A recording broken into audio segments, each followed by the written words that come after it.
ਅਦਾਲਤ ਦੇ ਵਿੱਚ ਜਿੱਥੇ ਸੁਣਵਾਈ ਹੋਈ ਆ, ਉਸ ਵਿੱਚ ਜਸੂਸੀ ਦੇ ਦੋਸ਼ ਕਰਦੇ ਹੋਏ 16 ਸਾਲਾਂ ਦੀ ਜਿਹੜੀ ਸਜ਼ਾ ਆ ਉਹ ਸੁਣਾ ਦਿੱਤੀ ਆ। ਅਮਰੀਕਾ ਦੇ ਨਾਲ ਹੋਰ ਸਾਰਿਆਂ ਨੇ ਇਸ ਨੂੰ ਇੱਕ ਕੈਂਗਰੂ ਕੋਰਟ ਜਾਂ ਸ਼ੈਮ ਪ੍ਰੋਸੀਡਿੰਗਸ ਦਾ ਦੱਸਿਆ ਵੀ ਕਹਿੰਦੇ ਵੀ ਸੱਚ ਕੁਛ ਨਹੀਂ ਆ, ਪਬਲਿਕਲੀ ਕੋਈ ਵੀ ਐਵੀਡੈਂਸ ਜਿਹੜਾ ਉਹਨਾਂ ਨੇ ਪੇਸ਼ ਨਹੀਂ ਕੀਤਾ, ਬੰਦ ਕਮਰੇ ਦੇ ਵਿੱਚ ਹੀ ਸਭ ਕੁਛ ਪੇਸ਼ ਕਰਕੇ ਉਸ ਨੂੰ ਸਜ਼ਾ ਜਿਹੜੀ ਉਹ ਸੁਣਾ ਦਿੱਤੀ ਆ। ਰੂਸ ਇਸ ਦੇ ਵਿੱਚ ਦਾਅਵਾ ਕਰਦਾ ਆ ਵੀ ਵਾਲ ਸਟਰੀਟ ਜਰਨਲ ਦਾ ਜਿਹੜਾ ਕੋਰਸਪੋਂਡੈਂਟ ਇਵਾਨ ਆ, ਇਸ ਨੂੰ ਰੰਗੇ ਹੱਥੀ ਉਹਨਾਂ ਨੇ ਜਸੂਸੀ ਕਰਦੇ ਫੜਿਆ ਸੀਗਾ। ਯੂਰਾਲ ਮਾਊਂਟੇਨਸ ਦੀ ਰਾਜਧਾਨੀ ਯੈਕਟਨਬਰਗ ਦੇ ਵਿੱਚ ਜਿਹੜਾ ਇਹ ਪ੍ਰੋਸੀਡਿੰਗਸ ਹੋਈਆਂ, ਇਹ ਕੇਸ ਜਿਹੜਾ ਉਹ ਚੱਲਿਆ ਸੀ। ਕਹਿੰਦੇ ਵੀ ਸ਼ਹਿਰ ਦੇ ਵਿੱਚ ਰਸ਼ੀਅਨ ਸਿਕਿਉਰਿਟੀ ਏਜੰਟਸ ਨੇ ਪਹਿਲਾਂ ਜਿਹੜਾ ਆ ਗਰਸ਼ੋਵਿਚ ਨੂੰ ਮਾਰਚ 2023 ਦੇ ਵਿੱਚ ਹਿਰਾਸਤ ਵਿੱਚ ਲੈ ਲਿਆ ਸੀਗਾ। ਸੋ ਪ੍ਰੋਸੀਕਿਊਟਰਸ ਨੇ ਇਸ ਦੇ ਉੱਤੇ ਬਾਅਦ 'ਚ ਦੋਸ਼ ਲਾਏ ਵੀ ਜਿਹੜੀ ਸੀਕਰੇਟ ਇਨਫੋਰਮੇਸ਼ਨ ਆ, ਰਸ਼ੀਅਨ ਜਿਹੜੀ ਟੈਂਕ ਫੈਕਟਰੀ ਆ ਉੱਥੇ, ਉਸ ਬਾਬਤ ਇਹ ਇਕੱਠੀ ਕਰ ਰਿਹਾ ਸੀਗਾ। ਜੱਜ ਨੇ ਸਿਰਫ 2 ਸੁਣਵਾਈਆਂ ਇਸ ਮਾਮਲੇ ਦੇ ਵਿੱਚ ਲਈਆਂ, ਦੋਨੋਂ ਹੀ ਜਿਹੜੀਆਂ ਪ੍ਰਾਈਵੇਟਲੀ, ਪਬਲਿਕ ਆਈ ਤੋਂ ਬਾਹਰ ਸੀਗਾ। ਕੋਈ ਵੀ ਕੌਂਸਲਰ ਅਧਿਕਾਰੀ ਯਾਨੀ ਕਿ ਅਮਰੀਕਾ ਦੇ ਦੁਆਰਾ ਉਸ ਨੂੰ ਰਿਪਰੈਜ਼ੈਂਟ ਕਰਨ ਦੇ ਲਈ ਇਵਾਨ ਨੂੰ ਕੋਈ ਵੀ ਉੱਥੇ ਮੌਜੂਦ ਨਹੀਂ ਸੀਗਾ, ਤੇ ਇਸ ਦੇ ਉੱਤੇ ਜਿੰਨੇ ਵੀ ਦੋਸ਼ ਸੀਗੇ ਉਸ ਦੇ ਵਿੱਚ ਇਸ ਨੂੰ ਦੋਸ਼ੀ ਜਿਹੜਾ ਉਹ ਪਾਇਆ ਗਿਆ ਸੀਗਾ। ਸੋ ਵਾਲ ਸਟਰੀਟ ਜਰਨਲ ਤੇ ਹੋਰ ਬਾਕੀ ਸਾਰਿਆਂ ਨੇ, ਅਮਰੀਕੀ ਤਕਰੀਬਨ ਸਾਰੇ ਅਦਾਰਿਆਂ ਨੇ ਇਸ ਦੀ ਕੜੇ ਸ਼ਬਦਾਂ ਦੇ ਵਿੱਚ ਨਿੰਦਾ ਕੀਤੀ ਆ। ਉਹ ਕਹਿੰਦੇ ਵੀ ਇਹ ਬਹੁਤ ਮੰਦਭਾਗੀ ਜਿਹੜੀ ਗੱਲ ਆ ਵੀ ਇੱਕ ਸ਼ੈਮ ਕਨਵਿਕਸ਼ਨ ਆਈ ਹੈਗੀ ਆ। ਉੱਥੋਂ ਦੇ ਜਿਹੜੇ ਐਡੀਟਰ ਇਨ ਚੀਫ ਨੇ ਐਮਾ ਟੱਕਰ, ਵਾਲ ਸਟਰੀਟ ਜਰਨਲ ਦੇ ਪਬਲਿਸ਼ਰ ਆ, ਉਹਨਾਂ ਨੇ ਕਿਹਾ ਵੀ ਕਹਿੰਦੇ ਬੜੀ ਇੱਕ ਡਿਸਗ੍ਰੇਸਫੁਲ ਗੱਲ ਹੋਈ ਆ।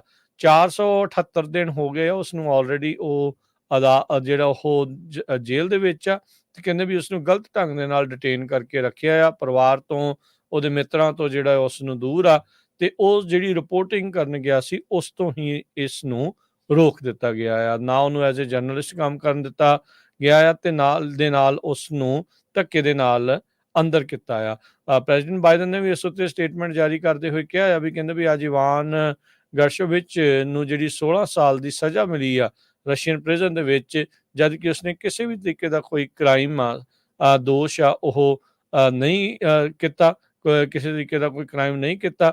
ਤੇ ਕਹਿੰਦੇ ਵੀ ਸਿਰਫ ਤੇ ਸਿਰਫ ਜਿਹੜੀ ਰਸ਼ੀਅਨ ਸਰਕਾਰ ਆ, ਕਿਉਂਕਿ ਉਹ ਅਮਰੀਕਾ ਦਾ ਅਮਰੀਕਨ ਸਿਟੀਜ਼ਨ ਸੀਗਾ ਤੇ ਜਰਨਲਿਸਟ ਸੀਗਾ, ਇਸ ਕਰਕੇ ਉਸ ਨੂੰ ਉਹਨਾਂ ਨੇ ਅੰਦਰ ਕਰਕੇ ਇਹ ਜਿਹੜੀ ਸਜ਼ਾ ਆ ਉਹ ਸੁਣਾਈ ਆ।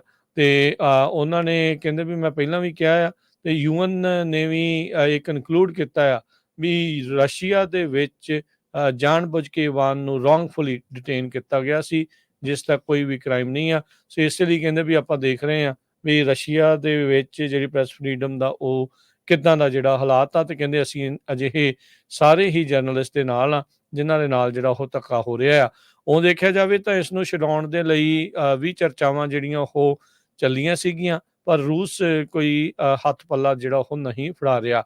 ਪਿਛਲੇ ਸਮੇਂ ਦੇ ਵਿੱਚ ਇੱਕ ਬਾਸਕਟਬਾਲ ਦੀ ਜਿਹੜੀ ਪਲੇਅਰ ਆ ਜਿਸ ਦੇ ਕੋਲੋਂ marijuana ਫੜਿਆ ਗਿਆ ਸੀਗਾ, ਉਸ ਨੂੰ ਛਡਾਉਣ ਦੇ ਲਈ ਇੱਕ ਬੰਦੇ ਨੂੰ ਇੱਧਰੋਂ ਜਿਹੜਾ ਉਹ ਛੱਡਿਆ ਗਿਆ ਸੀ। ਆਦਾਨ ਪ੍ਰਦਾਨ ਜਿੱਦਾਂ ਕਹਿ ਦਿੰਦੇ ਆ ਵੀ ਦੋਨੋਂ ਤਰਫੋਂ ਜਿਹੜਾ ਉਹ ਕੀਤਾ ਗਿਆ ਸੀਗਾ ਕੈਦੀਆਂ ਦਾ, ਫਿਰ ਉਹ ਛੱਡੀ ਸੀ। ਇਸ ਨੂੰ ਲੈ ਕੇ ਵੀ ਹੁਣ ਦੇਖੋ ਵੀ ਆਉਣ ਵਾਲੇ ਸਮੇਂ ਦੇ ਵਿੱਚ ਕੀ ਛੱਡਿਆ ਜਾ ਸਕਦਾ ਆ।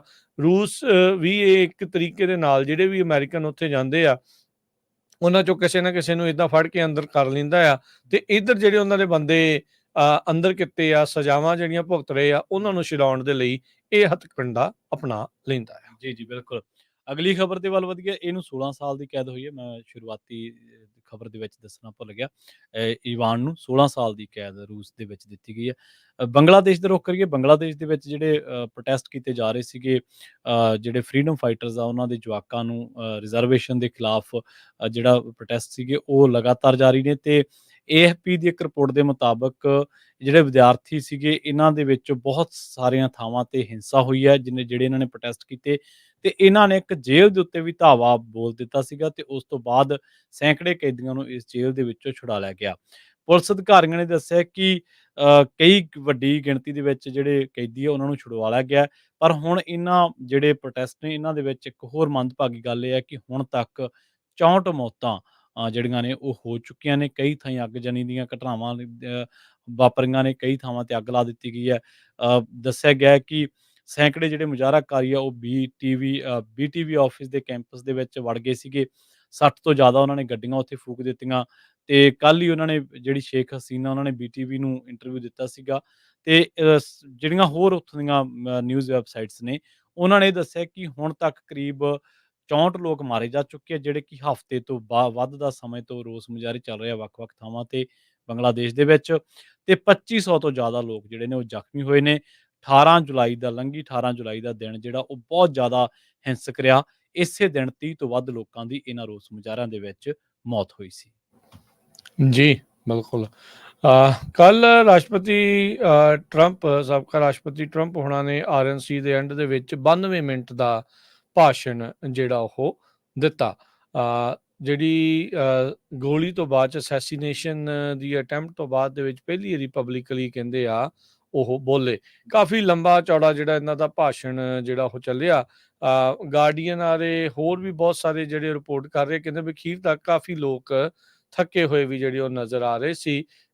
ਲੋਕ ਕਹਿੰਦੇ ਵੀ ਜ਼ੋਨ ਆਊਟ ਵੀ ਕਰ ਰਹੇ ਸੀ। ਇਹ ਚਲੋ ਸੁਭਾਵਿਕ ਆ ਜਦੋਂ 90 ਮਿੰਟ ਦਾ ਤੋਂ ਵੱਧ ਦਾ ਜਿਹੜਾ ਉਹ ਭਾਸ਼ਣ ਹੋਵੇ। ਕਹਿੰਦੇ ਵੀ ਐਕਸ ਪ੍ਰੈਜ਼ੀਡੈਂਟ ਨੇ ਡੈਲੀਗੇਟਸ ਨੂੰ ਸੰਬੋਧਨ ਕੀਤਾ। ਉੱਥੇ ਉਹਨਾਂ ਨੇ ਪਹਿਲਾਂ ਆਪਣੀ ਨੋਮੀਨੇਸ਼ਨ ਜਿਹੜੀ ਉਹ ਅਸੈਪਟ ਕੀਤੀ, ਜਿਹੜੀ ਰਿਪਬਲਿਕਨ ਪਾਰਟੀ ਨੇ ਉਹਨਾਂ ਨੂੰ ਜਿਹੜੀ ਉਹ ਦਿੱਤੀ ਸੀਗੀ। ਕਹਿੰਦੇ ਵੀ ਥੋੜੇ ਸ਼ਾਂਤ ਜਿਹੜੇ ਉਹ ਨਜ਼ਰ ਆਏ, ਥਾਟਫੁਲ ਮੈਨ, ਤੇ ਜਿਹੜੇ ਪੋਲਿਟਿਕਸ ਕਹਿੰਦੇ ਵੀ ਉਸ ਅਸੈਸਨ ਦੀ ਬੁਲਟ ਨੇ ਇਹਨਾਂ ਦੀ ਲੱਗਦਾ ਹੈ ਵੀ ਕਾਫੀ ਹੱਦ ਤੱਕ ਚੇਂਜ ਕਰ ਦਿੱਤੀ ਆ। ਉਹਨਾਂ ਨੇ ਕਿਹਾ ਵੀ ਐਜ਼ ਅਮੈਰੀਕਨਸ ਆਪਾਂ ਸਾਰਿਆਂ ਨੂੰ ਚੀਜ਼ਾਂ ਦੇ ਵਿੱਚ ਆਪਾਂ ਜੁੜੇ ਹੋਏ ਆ, ਵੀ ਆਰ ਬਾਉਂਡ ਟੂਗੈਦਰ। ਜਿਹੜੀਆਂ ਚੀਜ਼ਾਂ ਸ਼ੇਅਰਡ ਆ, ਇਕੱਠੇ ਹੀ ਆਪਾਂ ਉੱਠਦੇ ਆ ਤੇ ਇਕੱਠੇ ਹੀ ਜਿਹੜੇ ਉਹ ਆਪਾਂ ਡਿੱਗਦੇ ਆ। ਤੇ ਕਹਿੰਦੇ ਵੀ ਮੈਂ ਪ੍ਰੈਜ਼ੀਡੈਂਟ ਦੇ ਲਈ ਜਿਹੜਾ ਉਹ ਰਨ ਕਰ ਰਿਹਾ, ਸਾਰੇ ਅਮਰੀਕਾ ਦੇ ਲਈ ਰਨ ਕਰ ਰਿਹਾ, ਨਾ ਕਿ ਅੱਧਿਆਂ ਦੇ ਜਿਹੜਾ ਉਹ ਲਈ। ਸੋ ਇਹਨਾਂ ਨੇ ਸ਼ੁਰੂਆਤ ਦੇ ਵਿੱਚ ਇਹ ਗੱਲ ਕੀਤੀ। ਸੋ ਦੋਨੋਂ ਤਰਫ ਜਿਹੜਾ ਉਹਨਾਂ ਨੇ ਆਪਣੇ ਭਾਸ਼ਣ ਦੇ ਨਾਲ ਆਪਣੇ ਵੱਲ ਲੋਕਾਂ ਨੂੰ ਖਿੱਚਣ ਦੀ ਜਿਹੜੀ ਉਹ ਕੋਸ਼ਿਸ਼ ਕੀਤੀ। ਸੋ ਕਈ ਚੀਜ਼ਾਂ ਦੇ ਉੱਤੇ ਜਿਹੜਾ ਉਹਨਾਂ ਨੇ ਚਰਚਾਵਾਂ ਜਿਹੜੀਆਂ ਉਹ ਕੀਤੀਆਂ। ਅਮਰੀਕਾ ਦੇ ਵਿੱਚ ਉਹਨਾਂ ਨੇ ਕਿਹਾ ਵੀ ਅਸੀਂ ਤੁਹਾਨੂੰ, ਜੇ ਮੈਂ ਰਾਸ਼ਟਰਪਤੀ ਬਣਦਾ ਆ ਤਾਂ ਤੁਹਾਨੂੰ ਵੱਡੇ ਟੈਕਸ ਕੱਟਸ ਮਿਲਣਗੇ। ਮੋਸਟ ਪ੍ਰੋਬਬਲੀ ਉਹ ਕਾਰਪੋਰੇਟ ਨੂੰ ਜਿਹੜੇ ਉਹ ਮਿਲਦੇ ਹੁੰਦੇ ਇਹਨਾਂ ਦੇ ਕਾਰਜਕਾਲ ਦੇ ਵਿੱਚ। ਇੱਦਾਂ ਪਹਿਲਾਂ ਵੀ ਜਿਹੜਾ ਉਹ ਹੋਇਆ ਆ। ਤੇ ਉਹਨਾਂ ਨੇ ਕਿਹਾ ਵੀ ਅਸੀਂ ਅਮਰੀਕਾ ਨੂੰ ਹੋਰ ਜ਼ਿਆਦਾ ਸੇਫ ਬਣਾਵਾਂਗੇ। ਕਹਿੰਦੇ ਸੈਲਵਾਡੋਰ ਦੇ ਵਿੱਚ ਮਰਡਰਸ 70% ਘਟ ਗਏ ਆ। ਕਹਿੰਦੇ ਵੀ ਕਾਰਨ ਕੀ ਆ? ਕਹਿੰਦੇ ਵੀ ਉੱਥੇ ਦਾ ਜਿਹੜਾ ਪ੍ਰੈਜ਼ੀਡੈਂਟ ਆ ਉਹਨਾਂ ਨੇ ਜਿਹੜੇ ਮਰਡਰਰਸ ਆ ਉਹਨਾਂ ਨੂੰ ਜਿਹੜਾ ਆ ਉਹ ਅੰਦਰ ਕਰਨਾ ਜਿਹੜਾ ਉਹ ਸ਼ੁਰੂ ਕੀਤਾ ਆ। ਪਰ ਕਹਿੰਦੇ ਵੀ ਉਹ ਨਾਲ ਦੇ ਨਾਲ ਇਹ ਵੀ ਆ ਵੀ ਜਿਹੜੇ ਟ੍ਰੇਨਡ ਮਰਡਰਰਸ ਆ ਉਹਨਾਂ ਨੂੰ ਅਮਰੀਕਾ ਵੱਲ ਨੂੰ ਜਿਹੜਾ ਉਹ ਘਲਾ ਰਹੇ ਹੈਗੇ ਆ। ਸੋ ਉਹਨਾਂ ਨੇ ਬਾਰਡਰ ਦੀ ਵੀ ਜਿਹੜੀ ਇਸ ਦੇ ਵਿੱਚ ਆਬਵੀਅਸਲੀ ਗੱਲ ਜਿਹੜੀ ਉਹ ਕੀਤੀ ਹੈਗੀ ਆ। ਸੋ ਯੂਨਿਟੀ ਦਾ ਜਿਹੜੀ ਇਮੇਜ ਆ ਉਹ ਉਹਨਾਂ ਨੇ ਦੇਣ ਦੀ ਜਿਹੜੀ ਇਸ ਦੇ ਵਿੱਚ ਕੋਸ਼ਿਸ਼ ਨਾਲ ਦੇ ਨਾਲ ਜਿਹੜੀ ਉਹ ਕੀਤੀ ਹੈਗੀ ਆ। ਬਹੁਤ ਸਾਰੇ ਜਿਹੜੇ ਮੁੱਦੇ ਆ ਉਹਨਾਂ ਨੇ ਉਸ ਦੇ ਉੱਤੇ ਕਹਿ ਸਕਦੇ ਹਾਂ ਵੀ ਚੁੱਪੀ ਵੀ ਜਿਹੜੀ ਉਹ ਧਾਰ ਰੱਖੀ। ਅਬੋਰਸ਼ਨ ਦਾ ਜਿਹੜਾ ਉਹ ਮੁੱਦਾ ਸੀਗਾ ਉਹ ਟਰੰਪ ਹੁਣਾਂ ਦੀ ਸਪੀਚ ਦੇ ਵਿੱਚੋਂ ਸਾਇਲੈਂਟ ਕਹਿੰਦੇ ਰਿਹਾ। 6 ਜਨਵਰੀ ਦਾ ਜਿਹੜਾ ਮੁੱਦਾ ਸੀਗਾ ਉਹ ਵੀ ਬੰਦ ਰਿਹਾ। ਨੈਸ਼ਨਲ ਡੈਟ ਦਾ ਮੁੱਦਾ ਉਹ ਵੀ ਉਸ ਦੇ ਉੱਤੇ ਵੀ ਗੱਲ ਇਹਨਾਂ ਨੇ ਨਹੀਂ ਜਿਹੜੀ ਉਹ ਕੀਤੀ ਹੈਗੀ। ਸੋ ਅਖੀਰ ਦੇ ਵਿੱਚ ਆਰਐਨਸੀ ਦੇ ਕਲੋਜ਼ਿੰਗ ਆਰਗੂਮੈਂਟ ਦੇ ਵਿੱਚ ਟਰੰਪ ਦੇ ਜਿਹੜੇ ਉਹ ਨਾਰੇ ਜਿਹੜੇ ਉਹ ਲੱਗੇ। ਓਵਰਆਲ ਅੱਜ ਲੰਮਾ ਚੌੜਾ ਕੱਲ ਦਾ ਮਤਲਬ ਜਿਹੜਾ ਕਿ ਅਖੀਰ ਦੇ ਵਿੱਚ ਲੰਮਾ ਚੌੜਾ ਜਿਹੜਾ ਇਹਨਾਂ ਦਾ ਭਾਸ਼ਣ ਰਿਹਾ। ਡਿਵਾਈਨ ਇੰਟਰਵੈਂਸ਼ਨ ਦੀ ਉਹਨਾਂ ਨੇ ਇਸ ਦੇ ਵਿੱਚ ਗੱਲ ਕੀਤੀ ਵੀ ਕਹਿੰਦੇ ਵੀ ਮੈਨੂੰ ਬੇਸਿਕਲੀ ਰੱਬ ਨੇ ਹੀ ਜਿਹੜਾ ਉਹ ਬਚਾ ਲਿਆ, ਨਹੀਂ ਤਾਂ ਸ਼ਾਇਦ ਅੱਜ ਮੈਂ ਤੁਹਾਡੇ ਨਾਲ ਇੱਥੇ ਜਿਹੜਾ ਉਹ ਖੜਾ ਨਹੀਂ ਸੀ ਹੋਣਾ। ਸੋ ਜਿਹੜੇ ਯੂਨਾਈਟਿਡ ਆਟੋ ਵਰਕਰਸ ਦੇ ਜਿਹੜੇ ਲੀਡਰ ਸੀਗੇ ਕਹਿੰਦੇ ਵੀ ਉਸ ਨੂੰ ਫਾਇਰ ਕਰ ਦੇਣਾ ਚਾਹੀਦਾ ਆ। ਕਿਉਂਕਿ ਕਹਿੰਦੇ ਵੀ ਸਿੰਗਲ ਕੋਈ ਵੀ ਜਿਹੜਾ ਆਟੋਮੇਕਰ ਆ, ਯੂਨੀਅਨ ਜਾਂ ਨਾਨ ਯੂਨੀਅਨ ਆ, ਉਹਨੂੰ ਸਿਰਫ ਡੋਨਲਡ ਟਰੰਪ ਲਈ ਵੋਟ ਕਰਨੀ ਚਾਹੀਦੀ ਆ ਤਾਂ ਜੋ ਜਿਹੜੀ ਕਾਰ ਮੈਨੂਫੈਕਚਰਿੰਗ ਆ ਉਸ ਨੂੰ ਅਮਰੀਕਾ ਦੇ ਵਿੱਚ ਲੈ ਕੇ ਜਿਹੜਾ ਉਹ ਆਈਏ। ਸੋ ਉਹਨਾਂ ਨੇ ਜਦੋਂ ਦੇਖੋ ਵੀ ਅੱਗੇ ਹੁਣ ਕੀ ਜਿਹੜਾ ਇਸ ਦੇ ਵਿੱਚ ਬਣਦਾ ਆ। ਯੂਨਿਟੀ ਦੀ ਗੱਲ ਉਹਨਾਂ ਨੇ ਕੀਤੀ ਵੀ ਮੈਂ ਇਕੱਲੇ ਅੱਧੇ ਅਮਰੀਕਾ ਦਾ ਨਹੀਂ, ਮੈਂ ਸਾਰੇ ਅਮਰੀਕਾ ਦਾ ਜਿਹੜਾ ਹੈਗਾ ਆ। ਡਿਵਾਈਨ ਇੰਟਰਵੈਂਸ਼ਨ ਦੀ ਜਿਹੜੀ ਉਹ ਇਸ ਦੇ ਵਿੱਚ ਇਹਨਾਂ ਨੇ ਗੱਲ ਕੀਤੀ ਆ। ਸੋ ਲੈਟਸ ਸੀ ਕਿੱਦਾਂ ਦਾ ਜਿਹੜਾ ਇਹ ਰਹਿੰਦਾ ਆ। ਰਿਪਬਲਿਕਨ ਕਨਵੈਨਸ਼ਨ ਜਿਹੜੀ ਉਹ ਖਤਮ ਹੋ ਚੁੱਕੀ ਆ ਤੇ ਆਉਣ ਵਾਲੇ ਸਮੇਂ ਦੇ ਵਿੱਚ ਹੁਣ ਪੂਰੇ ਮਹੀਨੇ ਬਾਅਦ ਸ਼ਿਕਾਗੋ ਦੇ ਵਿੱਚ ਹੁਣ ਡੈਮੋਕ੍ਰੇਟਾਂ ਦੀ ਜਿਹੜੀ ਕਨਵੈਨਸ਼ਨ ਹੋਣੀ ਆ। ਮਸਲਾ ਉੱਥੇ ਪ੍ਰਵੀਨ ਜੀ ਸਭ ਤੋਂ ਵੱਡਾ ਇਹੀ ਰਹਿਣ ਵਾਲਾ ਆ ਵੀ ਕੀ ਬਾਈਡਨ ਹੁਣੀ ਜਿਹੜੇ ਉਹ ਹੋਣਗੇ ਜਾਂ ਨਹੀਂ ਹੋਣਗੇ। ਕੀ ਜਿਹੜਾ ਇਸ ਦੇ ਵਿੱਚ ਬਣਨ ਜਿਹੜਾ ਉਹ ਜਾ ਰਿਹਾ ਆ, ਇਹ ਇੱਕ ਜਿਹੜੀ ਹੁਣ ਵੱਡੀ ਚਰਚਾ ਜਿਹੜੀ ਉਹ ਛਿੜੂਗੀ।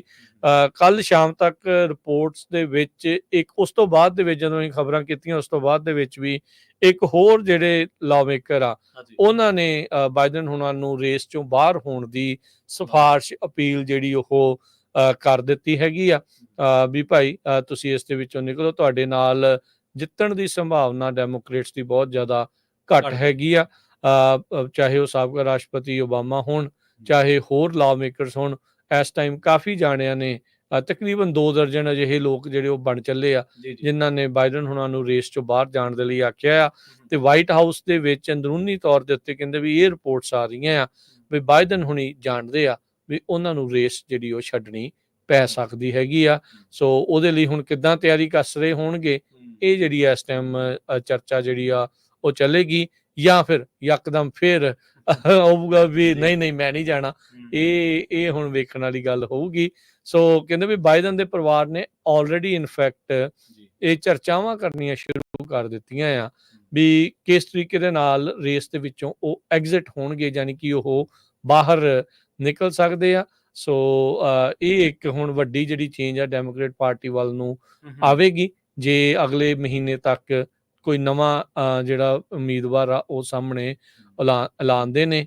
ਤੇ ਸਵਾਲ ਇਹ ਰਹਿਣ ਵਾਲਾ ਆ ਵੀ ਕੀ ਕਮਲਾ ਹੈਰਿਸ ਜਿਹੜੀ ਆ ਉਹ ਹੋਵੇਗੀ ਜਾਂ ਉਸ ਨੂੰ ਟੱਪ ਕੇ ਕੋਈ ਨਵਾਂ ਉਸ ਦੇ ਉੱਤੋਂ ਦੀ ਲਿਆ ਕੇ ਜਿਹੜਾ ਉਹ ਬਿਠਾਇਆ ਜਾਊਗਾ, ਜਾਂ ਬਿਲਕੁਲ ਹੀ ਇੱਕ ਨਵੀਂ ਟਿਕਟ ਜਿਹੜੀ ਹੈ ਡੈਮੋਕ੍ਰੇਟਸ ਆ ਉਹ ਪੇਸ਼ ਕਰਨਗੇ। ਵਾਈਸ ਪ੍ਰੈਜ਼ੀਡੈਂਟ ਤੇ ਪ੍ਰੈਜ਼ੀਡੈਂਟ ਦੋਨੋਂ ਹੀ ਜਿਹੜੇ ਆ ਉਹ ਨਵੇਂ ਹੋਣਗੇ। ਇਹ ਹੁਣ ਇਸ ਟਾਈਮ ਚਰਚਾ ਆ, ਪਰ ਜੋ ਇਸ ਟਾਈਮ ਹੁਣ ਠੰਡੇ ਮੱਠੀਆਂ ਜਾਂ ਤੱਤੀਆਂ ਗੱਲਾਂ ਦੇ ਵਿੱਚੋਂ ਇਹੀ ਨਜ਼ਰ ਆ ਰਿਹਾ ਵੀ ਬਾਈਡਨ ਹੁਣ ਤਿਆਰੀ ਕੱਸ ਰਹੇ ਆ ਵੀ ਆਪਣਾ ਬੈਗ ਪੈਕ ਕਰਨਗੇ ਤੇ ਸ਼ਾਇਦ ਛੁੱਟੀਆਂ ਵੱਲ ਨੂੰ ਜਿਹੜਾ ਹੁਣ ਇਵੈਂਚੁਅਲੀ ਜਿਹੜੇ ਉਹ ਚਲੇ ਜਾਣ। ਦੇਖੋ ਪਿਛਲੇ ਦਿਨੀ ਆਪਾਂ ਦੀ ਵਾਸ਼ਿੰਗਟਨ ਪੋਸਟ ਦੀ ਉਸ ਖਬਰ ਦਾ ਵੀ ਹਵਾਲਾ ਦਿੱਤਾ ਸੀਗਾ, ਜਿਹਦੇ ਵਿੱਚ ਉਹਨਾਂ ਨੇ ਆਪਣੀ ਰਿਪੋਰਟ ਦੇ ਵਿੱਚ ਦਾਅਵਾ ਕੀਤਾ ਸੀਗਾ ਕਿ ਓਬਾਮਾ ਚਾਹੁੰਦਾ ਕਿ ਬਾਈਡਨ ਆਪਣਾ ਜਿਹੜੇ ਰਾਸ਼ਟਰਪਤੀ ਅਹੁਦੇ ਦੇ ਲਈ ਜਿਹੜੀ ਉਮੀਦਵਾਰੀ ਹੈ ਉਹ ਛੱਡ ਦੇਣ। 65% ਦੀ ਜਿਹੜੀ ਇਹਨਾਂ ਦਾ ਇੱਕ ਸਰਵੇ ਕਹਿੰਦਾ 65% ਦੀ ਡੈਮੋਕ੍ਰੈਟਿਕ ਵੋਟਰ ਆ ਜਿਹੜੇ ਬਾਈਡਨ ਨੂੰ ਨਹੀਂ ਚਾਹ ਰਹੇ। ਉਹਨਾਂ ਦੇ ਮੁਤਾਬਕ ਬਾਈਡਨ ਹੁਣ ਕੈਪੇਬਲ ਨਹੀਂ ਰਹੇ ਇਸ ਰੇਸ ਦੇ ਵਿੱਚ ਉਹ ਟੱਕਰ ਦੇਣ ਦੇ, ਜਿਹੜੀ ਟੱਕਰ ਇੱਕ ਦਿੱਤੀ ਜਾਣੀ ਚਾਹੀਦੀ ਹੈ ਉਸ ਟੱਕਰ ਦੇਣ ਦੀ ਸਮਰੱਥਾ ਉਹਨਾਂ ਦੇ ਵਿੱਚ ਨਹੀਂ ਬਚੀ। ਜੀ ਬਿਲਕੁਲ ਨਹੀਂ, ਉਮਰ ਦਾ ਦੇਖੋ ਜੀ ਫਰਕ ਪੈ ਗਿਆ ਹੈ, ਇਸ ਦੇ ਵਿੱਚ ਕੋਈ ਦੋ ਰਾਵਾਂ ਨਹੀਂ। ਤੇ ਅਮਰੀਕਾ ਨੂੰ ਕੋਈ ਜਿਹੜਾ ਵੀ ਰਾਸ਼ਟਰਪਤੀ ਆਵੇ ਤੰਦਰੁਸਤ ਰਾਸ਼ਟਰਪਤੀ ਤੇ ਚਾਹੀਦਾ। ਪਾਲਿਸੀ ਤਾਂ ਜਿਹੜੀਆਂ ਉਹ ਬਾਅਦ ਦੀਆਂ ਜਿਹੜੀਆਂ ਉਹ ਗੱਲਾਂ ਨੇ। ਹੁਣ ਮਜ਼ਾਕ ਬਣਾਉਂਦੇ ਨੇ ਅਗਲੇ, ਦੂਜੇ ਪਾਸੇ ਵਾਲੇ ਮਜ਼ਾਕ ਬਣਾਉਂਦੇ ਨੇ, ਕਹਿੰਦੇ ਵੀ ਜੇ 8 ਵਜੇ ਤੋਂ ਬਾਅਦ ਕੋਈ ਨੈਸ਼ਨਲ ਐਮਰਜੈਂਸੀ ਹੋ ਗਈ ਅਸੀਂ ਕਿਹਨੂੰ ਕਾਲ ਕਰਨੀ ਆ। ਉਹ ਹੁਣ ਮਜ਼ਾਕ ਦੇ ਤੌਰ ਤੇ ਇਦਾਂ ਜਿਹੜਾ ਉਹ ਕਹਿੰਦੇ ਆ। ਸੋ ਲੈਟਸ ਸੀ ਇਸ ਦੇ ਵਿੱਚ ਓਵਰਆਲ ਕੀ ਬਣਦਾ ਹੈਗਾ। ਤੇ ਉਹ ਉਦਾਂ ਜੇ ਦੇਖਿਆ ਜਾਵੇ ਤਾਂ ਸਟੈਂਡਰਡ ਜਿਹਾ ਹੀ ਰਿਐਕਸ਼ਨ ਰਿਹਾ ਜਿਹੜੀ ਡੈਮੋਕ੍ਰੇਟ ਪਾਰਟੀ ਦਾ ਜਿਹੜੇ ਟਰੰਪ ਹੁਣਾਂ ਦੇ ਬਿਆਨਾਂ ਦੇ ਉੱਤੇ। ਉਹਨਾਂ ਨੇ ਇਹੀ ਜਿਹੜਾ ਉਹ ਇੱਕ ਜਿਹੜੀ ਕਹਿੰਦੇ ਵੀ ਕੈਂਪੇਨ ਦੇ ਜਿਹੜੇ ਚੇਅਰਮੈਨ ਆ ਬਾਈਡਨ ਹੁਣਾਂ ਦੇ, ਜੈਨ ਓਮੈਲੀ ਡਿਲਨ, ਉਹਨਾਂ ਨੇ ਇਹੀ ਜਿਹੜੀ ਉਹ ਸਟੈਂਡਰਡ ਦੀ ਜਿਹੜੀ ਸਟੇਟਮੈਂਟ, ਰਿਐਕਸ਼ਨ ਸਟੇਟਮੈਂਟ ਜਿਹੜੀ ਜਾਰੀ ਕੀਤੀ। ਉਹਨਾਂ ਨੇ ਕਿਹਾ ਵੀ president Biden is more determined ever to defeat Donald Trump. ਤੇ ਕਹਿੰਦੇ ਵੀ ਡੋਨਲਡ ਟਰੰਪ ਦਾ ਜਿਹੜਾ ਪ੍ਰੋਜੈਕਟ 2025 ਏਜੰਡਾ ਉਹ ਕਾਫੀ ਜ਼ਿਆਦਾ ਰਾਈਟ ਵਿੰਗ ਏਜੰਡਾ ਹੈ ਨਵੰਬਰ ਦਾ, ਜਿਸ ਤੋਂ ਬਹੁਤ ਸਾਰੇ ਜਿਹੜੇ ਕੰਜ਼ਰਵੇਟਿਵ ਇੱਥੋਂ ਤੱਕ ਕਿ ਟਰੰਪ ਹੋਣਾ ਨੇ ਵੀ ਦੂਰੀ ਜਿਹੜੀ ਉਸ ਦੇ ਵਿੱਚ ਬਣਾਈ ਹੈਗੀ ਆ।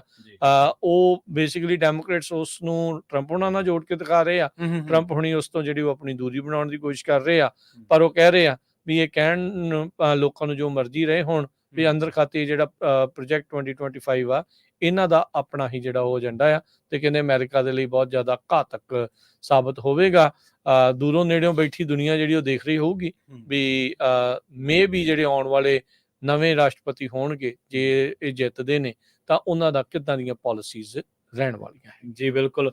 ਅਗਲੀ ਖਬਰ ਦੇ ਵੱਲ ਵਧੀਏ ਤੇ ਰੁਕ ਕਰੀਏ ਆਪਾਂ ਇੰਗਲੈਂਡ ਦਾ। ਜਦੋਂ ਸਰਕਾਰਾਂ ਬਦਲਦੀਆਂ ਨੇ ਤਾਂ ਸਿਰਫ ਸਰਕਾਰਾਂ ਇਕੱਲੀਆਂ ਨਹੀਂ ਬਦਲਦੀਆਂ, ਵਿਦੇਸ਼ ਨੀਤੀ ਵੀ ਬਦਲਦੀ ਹੈ ਉਹਨਾਂ ਦੀ। ਆਪਣੀ ਹਰ ਇੱਕ ਪਾਰਟੀ ਦੀ ਆਪਣੀ ਵੱਖਰੀ ਵਿਦੇਸ਼ ਨੀਤੀ ਹੁੰਦੀ ਹੈ। ਲੇਬਰ ਪਾਰਟੀ ਦੀ ਉੱਥੇ ਸਰਕਾਰ ਬਣੀ ਹੈ ਯੂਕੇ ਦੇ ਵਿੱਚ, ਤੇ ਹੁਣ ਉਹਨਾਂ ਨੇ ਅਨਾਊਂਸ ਕੀਤਾ ਕਿ ਅਸੀਂ ਜਿਹੜੀ UN ਏਜੰਸੀ ਫਿਲਸਤੀਨ ਰਿਫਿਊਜੀਜ਼ ਵਾਸਤੇ ਬਣੀ ਹੈ UNRWA, ਉਹਦੇ ਲਈ ਜਿਹੜੀ ਅਸੀਂ ਫੰਡਿੰਗ ਰੋਕੀ ਗਈ ਸੀ ਉਹਨੂੰ ਅਸੀਂ ਜਾਰੀ ਰੱਖਾਂਗੇ। ਤੇ ਇਹਨਾਂ ਨੇ ਜਿਹੜੇ ਉਹਨਾਂ ਦੇ ਬ੍ਰਿਟਿਸ਼ ਫੋਰਨ ਸੈਕਟਰੀ ਨੇ ਡੇਵਿਡ ਲੈਮੀ, ਉਹਨਾਂ ਨੇ ਇਹ ਗੱਲ ਦੱਸੀ ਹੈ ਪਾਰਲੀਮੈਂਟ ਦੇ ਵਿੱਚ ਵੀ ਤੇ ਬਾਹਰ ਵੀ ਮੀਡੀਆ ਦੇ ਨਾਲ ਗੱਲਬਾਤ ਕਰਦਿਆਂ ਕਿ ਅਸੀਂ ਉਸ ਜਿਹੜੇ ਫੰਡ ਰੋਕੇ ਗਏ ਸੀ ਉਹਨਾਂ ਨੂੰ ਬਹਾਲ ਕਰਨ ਜਾ ਰਹੇ ਹਾਂ। 21 ਮਿਲੀਅਨ ਪਾਉਂਡਸ ਰੋਕੇ ਗਏ ਸੀਗੇ, ਜਿਹੜੀ ਕਿ ਡਾਲਰ ਦੇ ਵਿੱਚ 27 ਮਿਲੀਅਨ ਰਕਮ ਬਣਦੀ ਹੈ। ਏਜੰਸੀ ਵੱਲੋਂ ਹੁਣ ਏਜੰਸੀ ਨੂੰ ਜਿਹੜੀ ਪਹਿਲਾਂ ਹੋ ਰਹੀ ਸੀ ਜਿਹੜੀ ਰਕਮ ਜਾ ਰਹੀ ਸੀ, ਉਹ ਰੋਕੀ ਗਈ ਸੀ। ਉਹ ਕਹਿੰਦੇ ਕਿ ਹੁਣ ਅਸੀਂ ਇਹਨੂੰ ਹਟਾ ਦਿੱਤਾ, ਜਿਹੜੀ ਇਹਦੀ ਸਸਪੈਂਸ਼ਨ ਸੀ, ਤੇ ਹੁਣ ਉੱਥੇ ਜਿਹੜੇ ਫੰਡ ਆ ਉਹਨਾਂ ਦੇ ਨਾਲ ਏਜੰਸੀ ਨੂੰ ਦਿੱਤੇ ਜਾਣਗੇ, ਤੇ ਉਹ ਜਿਸ ਤਰੀਕੇ ਨਾਲ ਵੀ ਆਪਣਾ ਕੰਮਕਾਰ ਕਰਨਾ ਚਾਹਵੇ ਉਹ ਕਰ ਸਕਦੀ ਹੈ। ਇੱਥੇ ਹੁਣ ਕ੍ਰਾਈਸਿਸ ਜਿਹੜਾ ਉਹ ਇਹ ਆ ਗਿਆ ਕਿ ਬਹੁਤ ਮਨੁੱਖਤਾ ਦੇ ਜੇ ਆਪਾਂ ਐਂਗਲ ਤੋਂ ਦੇਖੀਏ ਤਾਂ 5,57,000 ਬੀਬੀਆਂ ਅਜਿਹੀਆਂ ਨੇ ਜਿਹੜੀਆਂ ਨੂੰ ਪ੍ਰੋਪਰ ਫੂਡ ਨਹੀਂ ਮਿਲ ਰਿਹਾ, ਤੇ ਅਕਸਰ ਇਹ ਆਪਣਾ ਜਿਹੜਾ ਜਿੰਨਾ ਜਿੰਨਾ ਵੀ ਇਹਨਾਂ ਨੂੰ ਮਿਲਦਾ ਫੂਡ, ਉਹ ਆਪ ਖਾਣ ਦੀ ਬਜਾਏ ਆਪਣੇ ਬੱਚਿਆਂ ਦਾ ਢਿੱਡ ਭਰਨ ਦੀ ਸੋਚਦੀਆਂ। ਉਹ ਕਹਿੰਦੇ ਕਿ ਇਸੇ ਕਰਕੇ ਵੱਡੀ ਗਿਣਤੀ ਗਾਜ਼ਾ ਦੇ ਵਿੱਚ ਅਜਿਹੇ ਬੱਚਿਆਂ ਦੀ ਹੋ ਚੁੱਕੀ ਆ, ਜਿਹੜੇ ਬੱਚੇ ਆਪਣੀਆਂ ਮਾਵਾਂ ਤੋਂ ਫੀਡ ਲੈਂਦੇ ਆ, ਪਰ ਕਿਉਂਕਿ ਉਹਨਾਂ ਦੀਆਂ ਜਿਹੜੀਆਂ ਮਾਵਾਂ ਨੇ, ਉਹਨਾਂ ਨੂੰ ਓਨਾ ਭੋਜਨ ਨਹੀਂ ਮਿਲਦਾ ਕਿ ਉਹਦੇ ਨਾਲ ਉਹ ਆਪਣੇ ਬੱਚੇ ਦੀ ਜਿਹੜੀ ਫੀਡ ਦੇਣੀ ਆ, ਉਹਨੂੰ ਰਜਾ ਸਕਣ ਜਾਂ ਉਹਨੂੰ ਇੰਨੀ ਕੁ ਫੀਡ ਦੇ ਸਕਣ ਕਿ ਬੱਚਾ ਆਪਣਾ ਢਿੱਡ ਭਰ ਲਵੇ। ਤਾਂ ਇਹ ਬਹੁਤ ਵੱਡਾ ਇੱਕ ਮਨੁੱਖਤਾ ਦੇ ਆਧਾਰ ਤੇ ਆਪਾਂ ਦੇਖ ਸਕਦੇ ਹਾਂ ਕਿ ਸੰਕਟ ਹੈ, ਇੱਕ ਕ੍ਰਾਈਸਿਸ ਹੈ। ਤੇ ਹੁਣ ਇਹਨਾਂ ਨੇ ਇਹ ਵੀ ਦੱਸਿਆ, ਲੈਮੀ ਜਦੋਂ ਗੱਲਬਾਤ ਕਰ ਰਹੇ ਸੀ, ਡੇਵਿਡ ਲੈਮੀ, ਤਾਂ ਉਹ ਕਹਿੰਦੇ ਕਿ ਸਾਨੂੰ ਪੂਰੀ ਉਮੀਦ ਹੈ ਕਿ ਇਹ ਜਿਹੜੇ ਫੰਡ ਹੋਣਗੇ ਜਦੋਂ ਉੱਥੇ ਖਰਚ ਹੋਣਗੇ ਤਾਂ ਲੋਕਾਂ ਨੂੰ ਥੋੜ੍ਹੀ ਬਹੁਤ ਰਾਹਤ ਜਿਹੜੀ ਆ ਉਹ ਜ਼ਰੂਰ ਮਿਲੂਗੀ। ਐਜੂਕੇਸ਼ਨ, ਹੈਲਥ ਤੇ ਜਿਹੜੀ ਫਸਟ ਏਡ ਆ, ਉਹ ਕਹਿੰਦੇ ਕਿ ਮਿਲੀਅਨਸ ਆਫ ਫਿਲਸਤੀਨੀਅਨਸ ਜਿਹੜੇ ਨੇ ਉਹਨਾਂ ਨੂੰ ਇਸ ਟਾਈਮ ਚਾਹੀਦੀ ਆ, ਤੇ ਨਾਲ ਹੀ ਉਹਨਾਂ ਨੇ ਇਹ ਵੀ ਕਿਹਾ ਕਿ ਆਉਣ ਵਾਲੇ ਸਮੇਂ ਦੇ ਵਿੱਚ ਵੀ ਅਸੀਂ ਗਾਜ਼ਾ ਦੇ ਜਿਹੜੇ ਕ੍ਰਾਈਸਿਸ ਆ ਇਹਨਾਂ ਦੇ ਨਾਲ ਜਿਹੜੀਆਂ ਹੋਰ ਸਮੱਸਿਆਵਾਂ ਨੇ ਉਹ ਮਤਲਬ ਕਿ ਉਹਦੇ ਨਾਲ ਸਿੱਝਣ ਦੇ ਵਿੱਚ ਉਹਨਾਂ ਦੀ ਮਦਦ ਕਰਦੇ ਰਵਾਂਗੇ। ਜਿਹੜੀਆਂ ਨਿਊਟ੍ਰੀਸ਼ਨ ਚਾਹੀਦੇ ਨੇ ਛੋਟੇ ਬੱਚਿਆਂ ਨੂੰ, ਕੁਛ ਕੁ ਮਹੀਨਿਆਂ ਦੇ ਬੱਚੇ ਨੂੰ, ਉਹਦਾ ਜਿਹੜਾ ਰੇਟ ਆ ਇਸ ਟਾਈਮ ਜਿਹੜੇ ਗਾਜ਼ਾ ਦੇ ਵਿੱਚ ਜਿੱਥੇ ਕਿਤੇ ਵੀ ਉਹ ਮਿਲਦਾ, ਪਹਿਲੀ ਗੱਲ ਤਾਂ ਮਿਲ ਨਹੀਂ ਰਿਹਾ, 40 ਟਾਈਮਸ ਵੱਧ ਆ ਨਾਰਮਲ ਰੇਟਸ ਨਾਲੋਂ। ਮਤਲਬ ਜਿਹੜੀ ਚੀਜ਼ ₹8 ਦੀ ਜਾਂ ₹10 ਦੀ ਮਿਲਦੀ ਆ, ਤੇ ਤੁਸੀਂ ਉਹਨੂੰ 40 ਗੁਣਾ ਕਰ ਲਓਗੇ ਤਾਂ ਉਹਦਾ ਰੇਟ ਕੀ ਹੋ ਜਾਊਗਾ, ਤਕਰੀਬਨ 400 ਤੋਂ ਪਾਰ। ਤਾਂ ਇਸ ਰੇਟ ਤੇ ਉਹ ਚੀਜ਼ਾਂ ਮਿਲਦੀਆਂ ਨੇ। ਪਹਿਲਾਂ ਹੀ ਲੋਕ ਜੰਗ ਦੇ ਵਿੱਚ ਨੇ, ਕੰਮਕਾਰ ਕੋਈ ਚੱਲ ਨਹੀਂ ਰਿਹਾ, ਰਾਤ ਨੂੰ ਸੌਂਦੇ ਨੇ, ਸਵੇਰੇ ਘਰ ਢਏ ਪਏ ਹੁੰਦੇ ਨੇ, ਬੰਬਾਰਮੈਂਟ ਹੋ ਜਾਂਦੀ ਆ, ਹਸਪਤਾਲਾਂ 'ਚ ਜਾਂਦੇ ਨੇ, ਉੱਥੇ ਬੰਬ ਡਿੱਗ ਪੈਂਦਾ, ਗੁਫਾਵਾਂ ਦੇ ਵਿੱਚ ਜਾਂਦੇ ਨੇ, ਥੱਲੇ ਸੌਂਦੇ ਨੇ ਤਾਂ ਉੱਥੇ ਕਈ ਵਾਰੀ ਪਾਣੀ ਆ ਜਾਂਦਾ। ਮਤਲਬ ਇਸ ਤਰ੍ਹਾਂ ਦੀ ਹਾਲਾਤ ਨੇ ਉੱਥੇ ਗਾਜ਼ਾ ਦੇ ਵਿੱਚ ਲੋਕਾਂ ਦੇ। ਸੋ ਮਨੁੱਖਤਾ ਦੇ ਆਧਾਰ ਤੇ ਜਿਹੜੇ ਲੋਕ ਨੇ ਉਹ ਗਾਜ਼ਾ ਦੇ ਲੋਕਾਂ ਦੇ ਬੇਸ਼ੱਕ ਨਾਲ ਖੜੇ ਨੇ। ਠੀਕ ਹੈ, ਹਮਾਸ ਦੇ ਐਕਸ਼ਨਸ ਦੇ ਨਾਲ ਕੋਈ ਵੀ ਸਹਿਮਤ ਨਹੀਂ ਹੈ, ਜਿਹੜਾ ਉਹਨਾਂ ਨੇ ਪਹਿਲੋਂ ਪਹਿਲ ਕੀਤਾ ਜਿੱਥੋਂ ਇਹ ਜੰਗ ਛਿੜੀ ਸੀ। ਪਰ ਫਿਰ ਵੀ ਇਸ ਟਾਈਮ ਮਿਲੀਅਨਸ ਲੋਕ ਨੇ, ਮਿਲੀਅਨਸ ਦੀ ਗਿਣਤੀ ਦੇ ਵਿੱਚ, ਜਿਨ੍ਹਾਂ ਦੀ ਹਾਲਾਤ ਬਹੁਤ ਹੀ ਜ਼ਿਆਦਾ ਤਰਸਯੋਗ ਬਣੇ ਹੋਏ ਨੇ। ਇੱਧਰ ਇੰਟਰਨੈਸ਼ਨਲ ਕੋਰਟ ਆਫ ਜਸਟਿਸ ਨੇ ਇਜ਼ਰਾਈਲ ਦੀ ਜਿਹੜੀ ਪ੍ਰੈਜ਼ੈਂਸ ਜੀ। ਆ ਪੈਲਸਤੀਨੀਅਨ ਟੈਰੀਟਰੀ ਦੇ ਵਿੱਚ, ਉਸ ਨੂੰ ਅਨਲਾਫੁਲ ਕਰਾਰ ਦਿੱਤਾ ਆ, ਹੂੰ। ਵੀ ਇਹ ਗੈਰ ਕਾਨੂੰਨੀ ਹੈਗੀ ਆ, ਤੇ ਉਹ ਕਹਿੰਦੇ ਵੀ ਇਸ ਨੂੰ ਜਲਦ ਤੋਂ ਜਲਦ ਬੰਦ ਕਰਨਾ ਚਾਹੀਦਾ ਆ। ICJ ਦੇ, ਇੰਟਰਨੈਸ਼ਨਲ ਕੋਰਟ ਆਫ ਜਸਟਿਸ ਦੇ ਪ੍ਰੈਜ਼ੀਡੈਂਟ ਨਵਾਫ ਸਲਾਮ, ਉਹਨਾਂ ਨੇ ਹੇਗ ਦੇ ਵਿੱਚ ਇਹ ਜਿਹੜੀ ਅਦਾਲਤ ਆ, ਉਹਨਾਂ ਨੇ ਕਿਹਾ ਵੀ ਇਹ ਨਾਨ ਬਾਈਂਡਿੰਗ ਐਡਵਾਈਜ਼ਰੀ ਆ, ਉਹ ਤਾਂ ਓਪੀਨੀਅਨ ਆ, ਜਿਸ ਦੇ ਵਿੱਚ ਇਜ਼ਰਾਈਲ ਦੀ ਆਕੂਪੇਸ਼ਨ ਪੈਲਸਤੀਨ ਦੀ, ਉਸ ਨੂੰ ਉਹਨਾਂ ਨੇ ਅਨਲਾਫੁਲ ਕਰਾਰ ਦਿੱਤਾ ਆ।